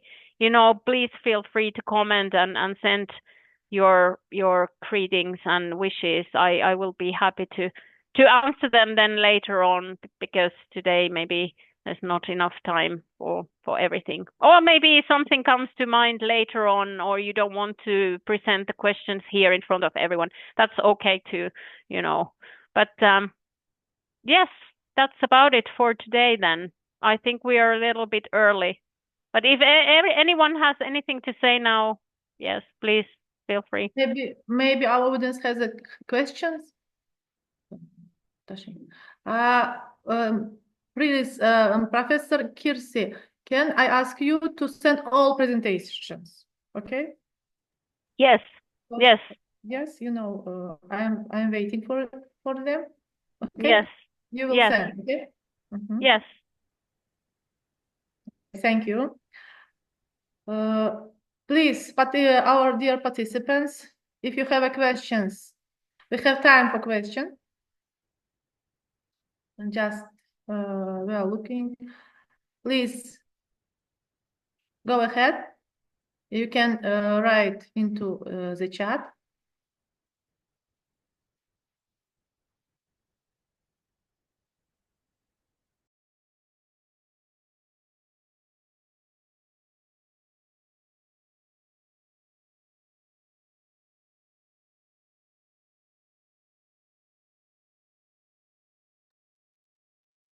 So just now we received one question from John Bek Mahmudov in the chat box. I will read for you. So, hello, Professor Popova. In your opinion, which technical solutions are most effective in overcoming barriers to lifelong learning for adults in developing countries? Well, I think if you look at the technical solutions we had a look today briefly, out of those, I would definitely say the online courses, because once the online courses are made so that they can be done also on mobile devices, then I think they will reach a huge number of people. Because almost everyone, I looked at the statistics for the UNESCO lifelong learning strategy, and they said, and also the UN's SDGs, and I think it's like 99% or something of population that has the mobile phone. So once you have that and you have internet, you can log on to any online course, what that is available online, if you know the language, well, mainly English, of course, because most of the materials and training courses are in English, but I think that will be revolutionary. The online courses, the Moodle, and all these kind of free platforms that offer people opportunity to learn in their own pace, in their own time, and then get accreditation for that. The micro credential or the open badge or something of the kind, so that they can have this also on the mobile device and then show it in case it's asked or needed somewhere. Thank you a lot. I think this is a follow-up question from John Beck. What are the main challenges in integrating emerging technologies into traditional educational system for lifelong learning? Again, I think the challenges are that not all the people are ICT literate. There are still people who can't use these, and certain groups of people that have very low ICT literacy.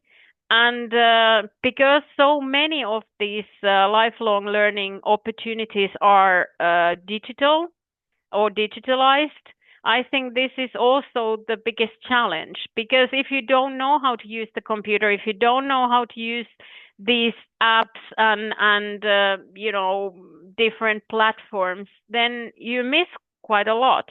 And also, if you live in a rural area where the connections are not so good, it's different in the urban areas where you have constant access. But when you live in a country where there's like power shortages, the electricity cuts, all this kind of, or the mobile coverage is not so good, then this obviously poses a big challenge, because those, on the other hand, are the groups that would mostly benefit from this kind of learning.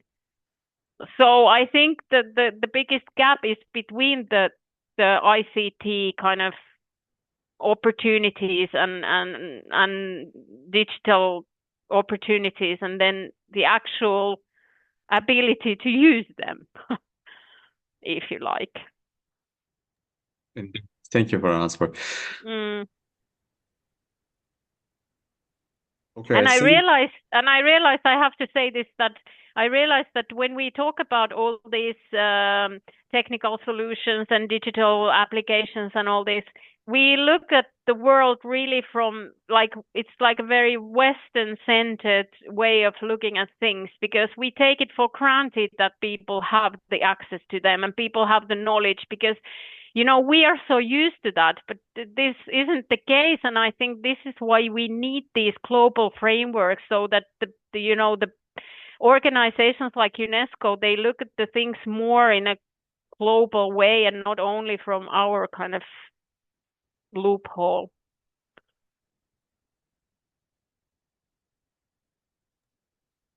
So we received, I think, the last question for today's session. It's from the organic branch from Tashkent University Information Technologies. How we can ensure online learning is not just accessible, but truly effective and engaging for diverse learners in today's workforce? Yes, this is a good question. I think one of the things that at least make the lifelong learning more interesting and more valuable, it's the fact that you're accredited for this, that when you do something, you're being recognized for this. I think this is the first thing, because nobody wants to do things just for fun. I mean, some people might do, but most people do this to gain something. And if you're not accredited, and if your credits are not valid in different country and different place, then this is, I think, the big question.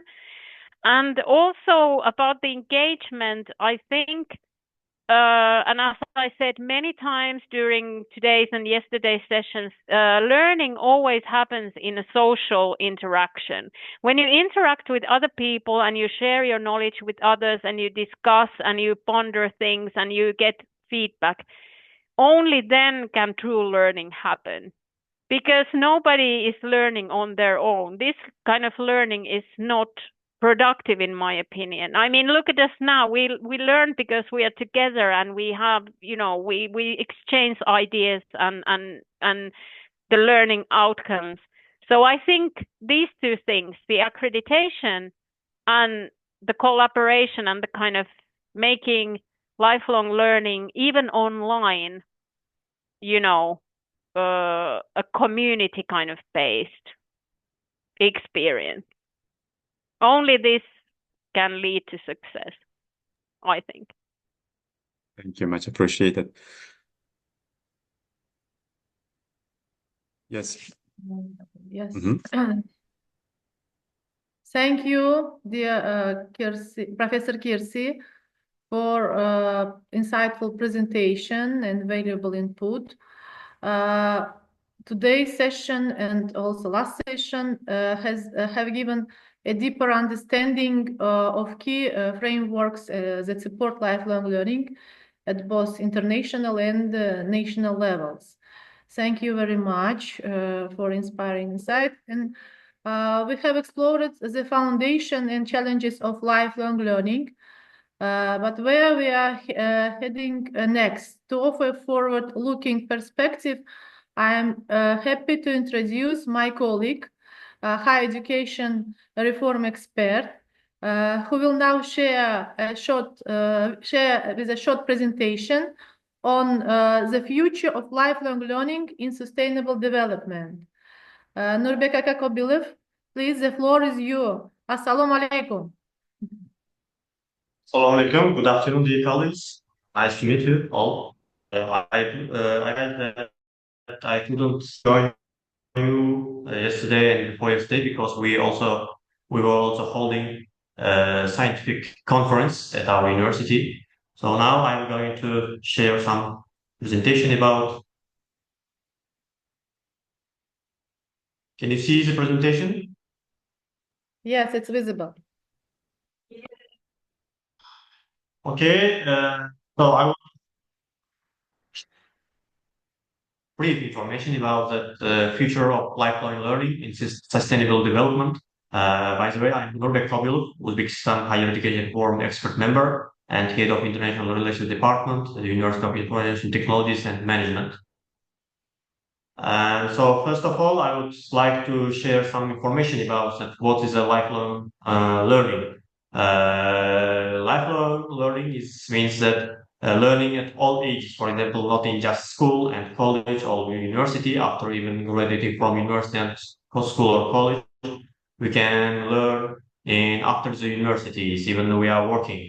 And in all places, like at work, at home, and online, and also learning new skills and knowledge. For example, even teacher, even he or she is teaching students, he or he can still learn about new technologies, new messages to teach the students or pupils at school. And for example, a retired person can learn about new hobbies like painting or playing some instruments, musical instruments, etc. Even mothers can learn online classes. For example, they can start their own businesses from online learning, and they can reach some success. And mechanics, even so, they are doing really good BMW or BMW or Mercedes cars. Still, in the new modern world, they need to learn about electric cars. So life is changing. Everyone needs to learn every day. So what is sustainable development? Sustainable development, sorry. we always can make a presentation in full screen format. It's better to with yes, if possible. You mean like that? Yes, like this. Thank you. It's okay now? Yes, of course. Okay. So sustainable development can see that using resources wisely. For example, sustainable development, mostly we talk about energy, environment, or economic, or society like health, education, etc. So we need to use wisely these resources for caring for future generation. For example, reducing the coal, petroleum, and using currently we are facing on some electricity cars and using renewable energy sources like solar panels, etc. reducing the waste. For example, currently we are using more paper bags or wood bags or wood equipment instead of plastic bags or etc. And also reducing for farmers, reducing the fertilizer, chemical sprays or etc. to have more natural food. And also extend green area. We have such a quota. If you are cutting down one tree, you need to plant 2 or 3 trees instead. It means also that it leads to sustainable development. So how lifelong learning and sustainable development are connected? For example, education for sustainable development for youngsters, understanding climate change or waste reduction, for job skills for green economy, like coal worker, learning solar panel installation. Currently, we are mostly using solar panels and all the other energy sources to reduce waste and become green economy. And improving the communities, manage greening, food consumption, improve the education. Means in schools and educational centers, colleges or universities, we need to improve the education, or we need to not waste food resources because poverty is really extending in every part of the world. That's why food consumption also a really huge thing in sustainable development, and we need to learn how to sustain what we are using now to continue and to manage it for our generation, for our daughters, our sons, and etc. So promoting equality, educate women, support people with disabilities to live normal life. For example, here today in Uzbekistan also that women educating, and we in scientific research and also in good positions for women, and also for disability people, we need to create opportunities to feel themselves as a normal person in life. So in the future, what is challenging? Like classes in school or colleges, not enough. We need to learn at home, for example, at home or at work, and etc. So learning will be part of the daily living in the future. Green job skills will be needed in the future. So inclusive community learning centers, for example, in the future, I guess we will need some learning centers in the community with old and with young people. So new policies, as Dr. Kirsi mentions, at governmental level, new policies would be created in lifelong learning for sustainable development. So what can we or you do for the future? Like critical thinking, keep learning new things about health, nature, and energy, collaboration, share our knowledge with others and learn from others. Or adaptability, being ready to change and learn new things quickly. And digitalization, using technology to learn and share ideas. For example, currently most people are learning online or etc. So here I can show more that example for future lifelong learning and in sustainable development. What is the connection? For example, Aral disaster in the past, we misused the RLC to watering some cotton or etc. Now you can compare in 1970 how was it, and now it's how can we see currently. And lifelong learning needs to save the world for future generation, for green energy, for green sustainability, for green economy. So in conclusion, I would say that everyone at every age has a role to play. So lifelong learning is the key of sustainable development in the future. And as Seneca said, that we do not learn for school, but for the life. So thank you very much for your attention. It was just a faster presentation.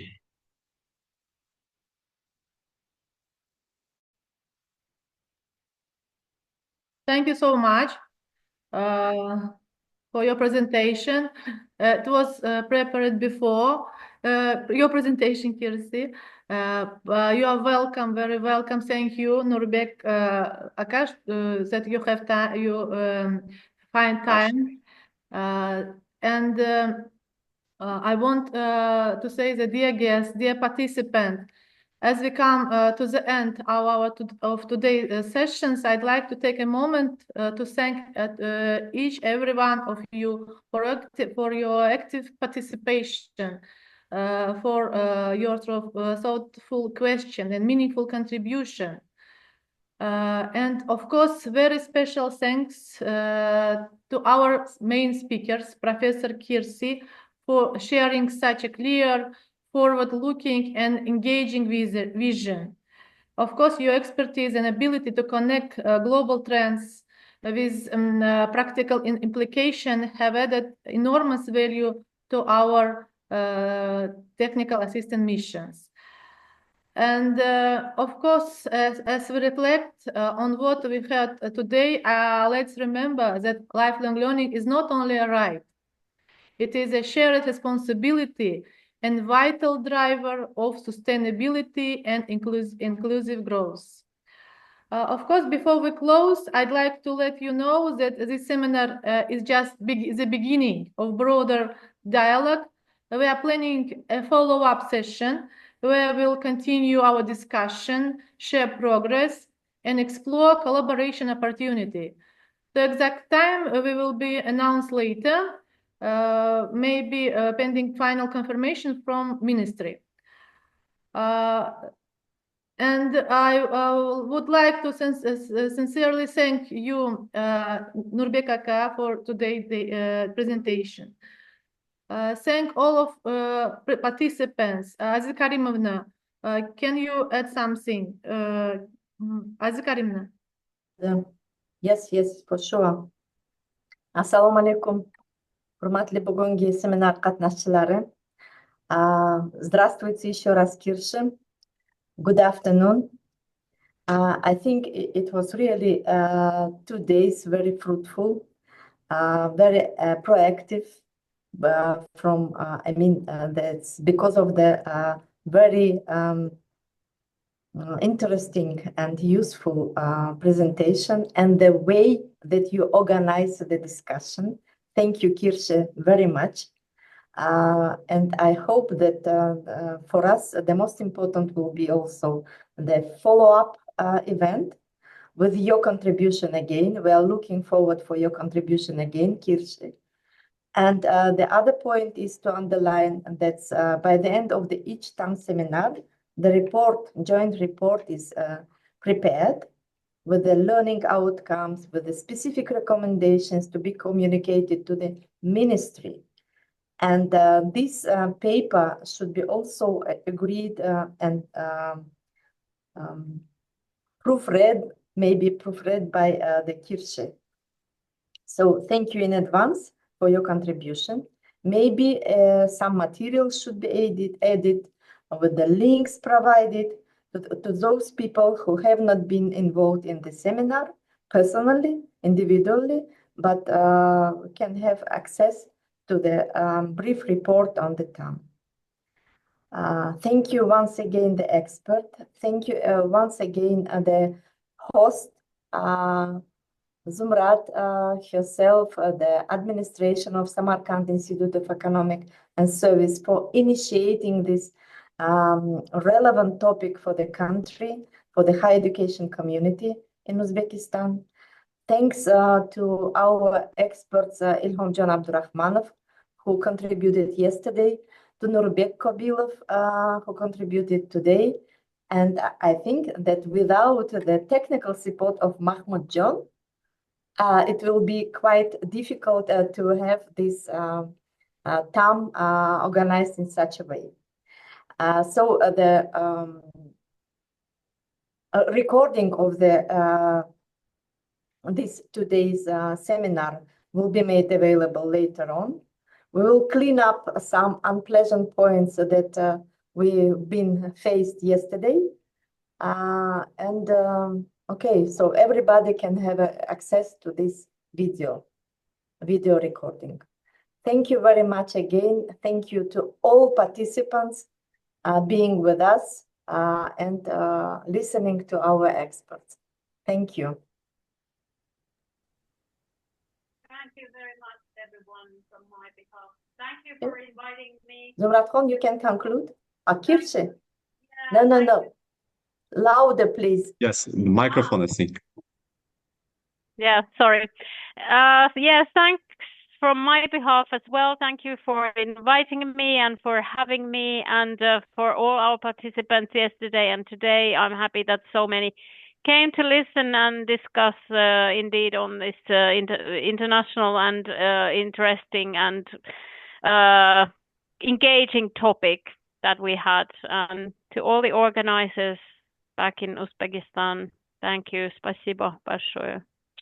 It was my pleasure.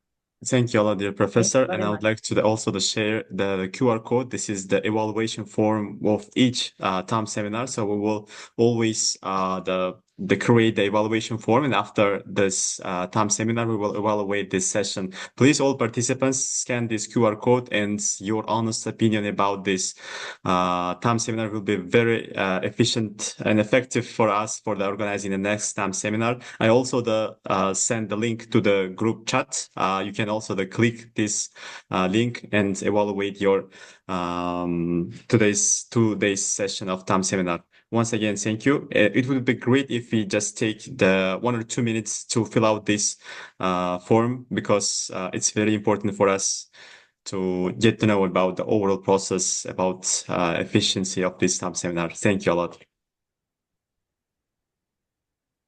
Dear participant, hurmatli ishtirokchilar, bitta shu nima link orqali kirib nima tadbirni baholash kerak. O'sha oxirgi jarayonimiz shu. Albatta bu keyingi ta'mlar uchun, keyingi texnik maqsadli seminarlar uchun juda muhim. Va sizlardan iltimos qilamizki, aynan mana shu QR kod orqali yoki link orqali albatta evaluation baholashni amalga oshiringlar.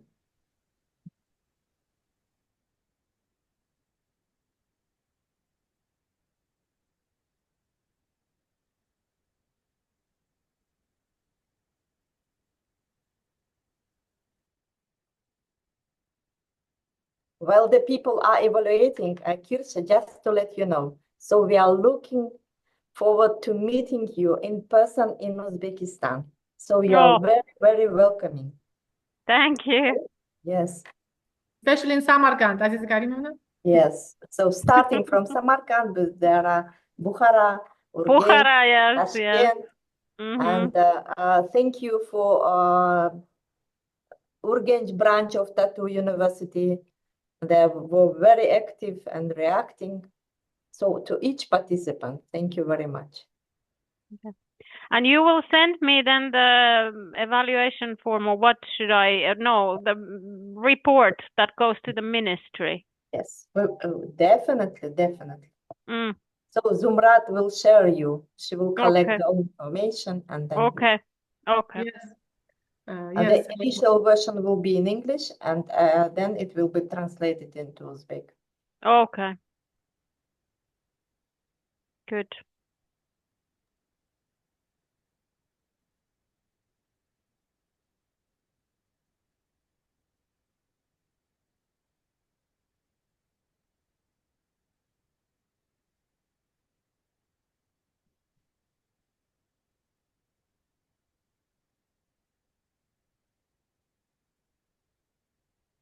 Is it okay, Mahmoudjon?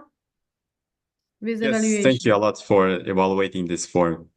It's okay.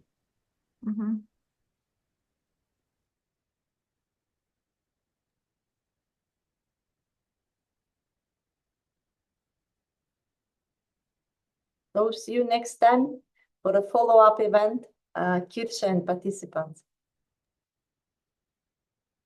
Zumrat, you can conclude, please. Yes. Okay. See you at the follow-up session. We will look forward and welcoming you again at the follow-up session for next stage of our seminars. which we will explore from understanding the concept and policy foundation of lifelong learning, exploring international frameworks, and finally looking ahead to its role in future sustainable development. Of course, it would be in Uzbek language, and I think it will be more engaging, and there will be more participants. I think so. Азия Каримовна?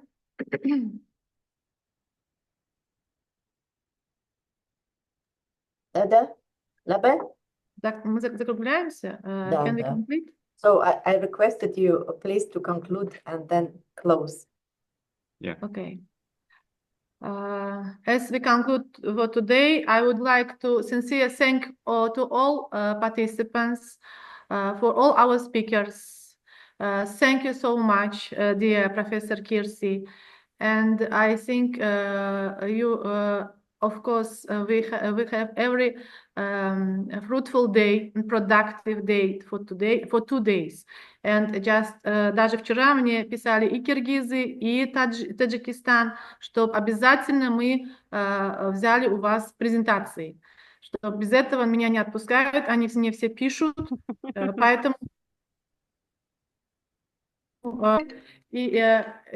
они желают нам, чтобы мы пригласили вас в Узбекистан, в частности, Самарканд, how as Karina mentioned, first, в первую очередь, Самарканд. Next time, I hope we see offline you.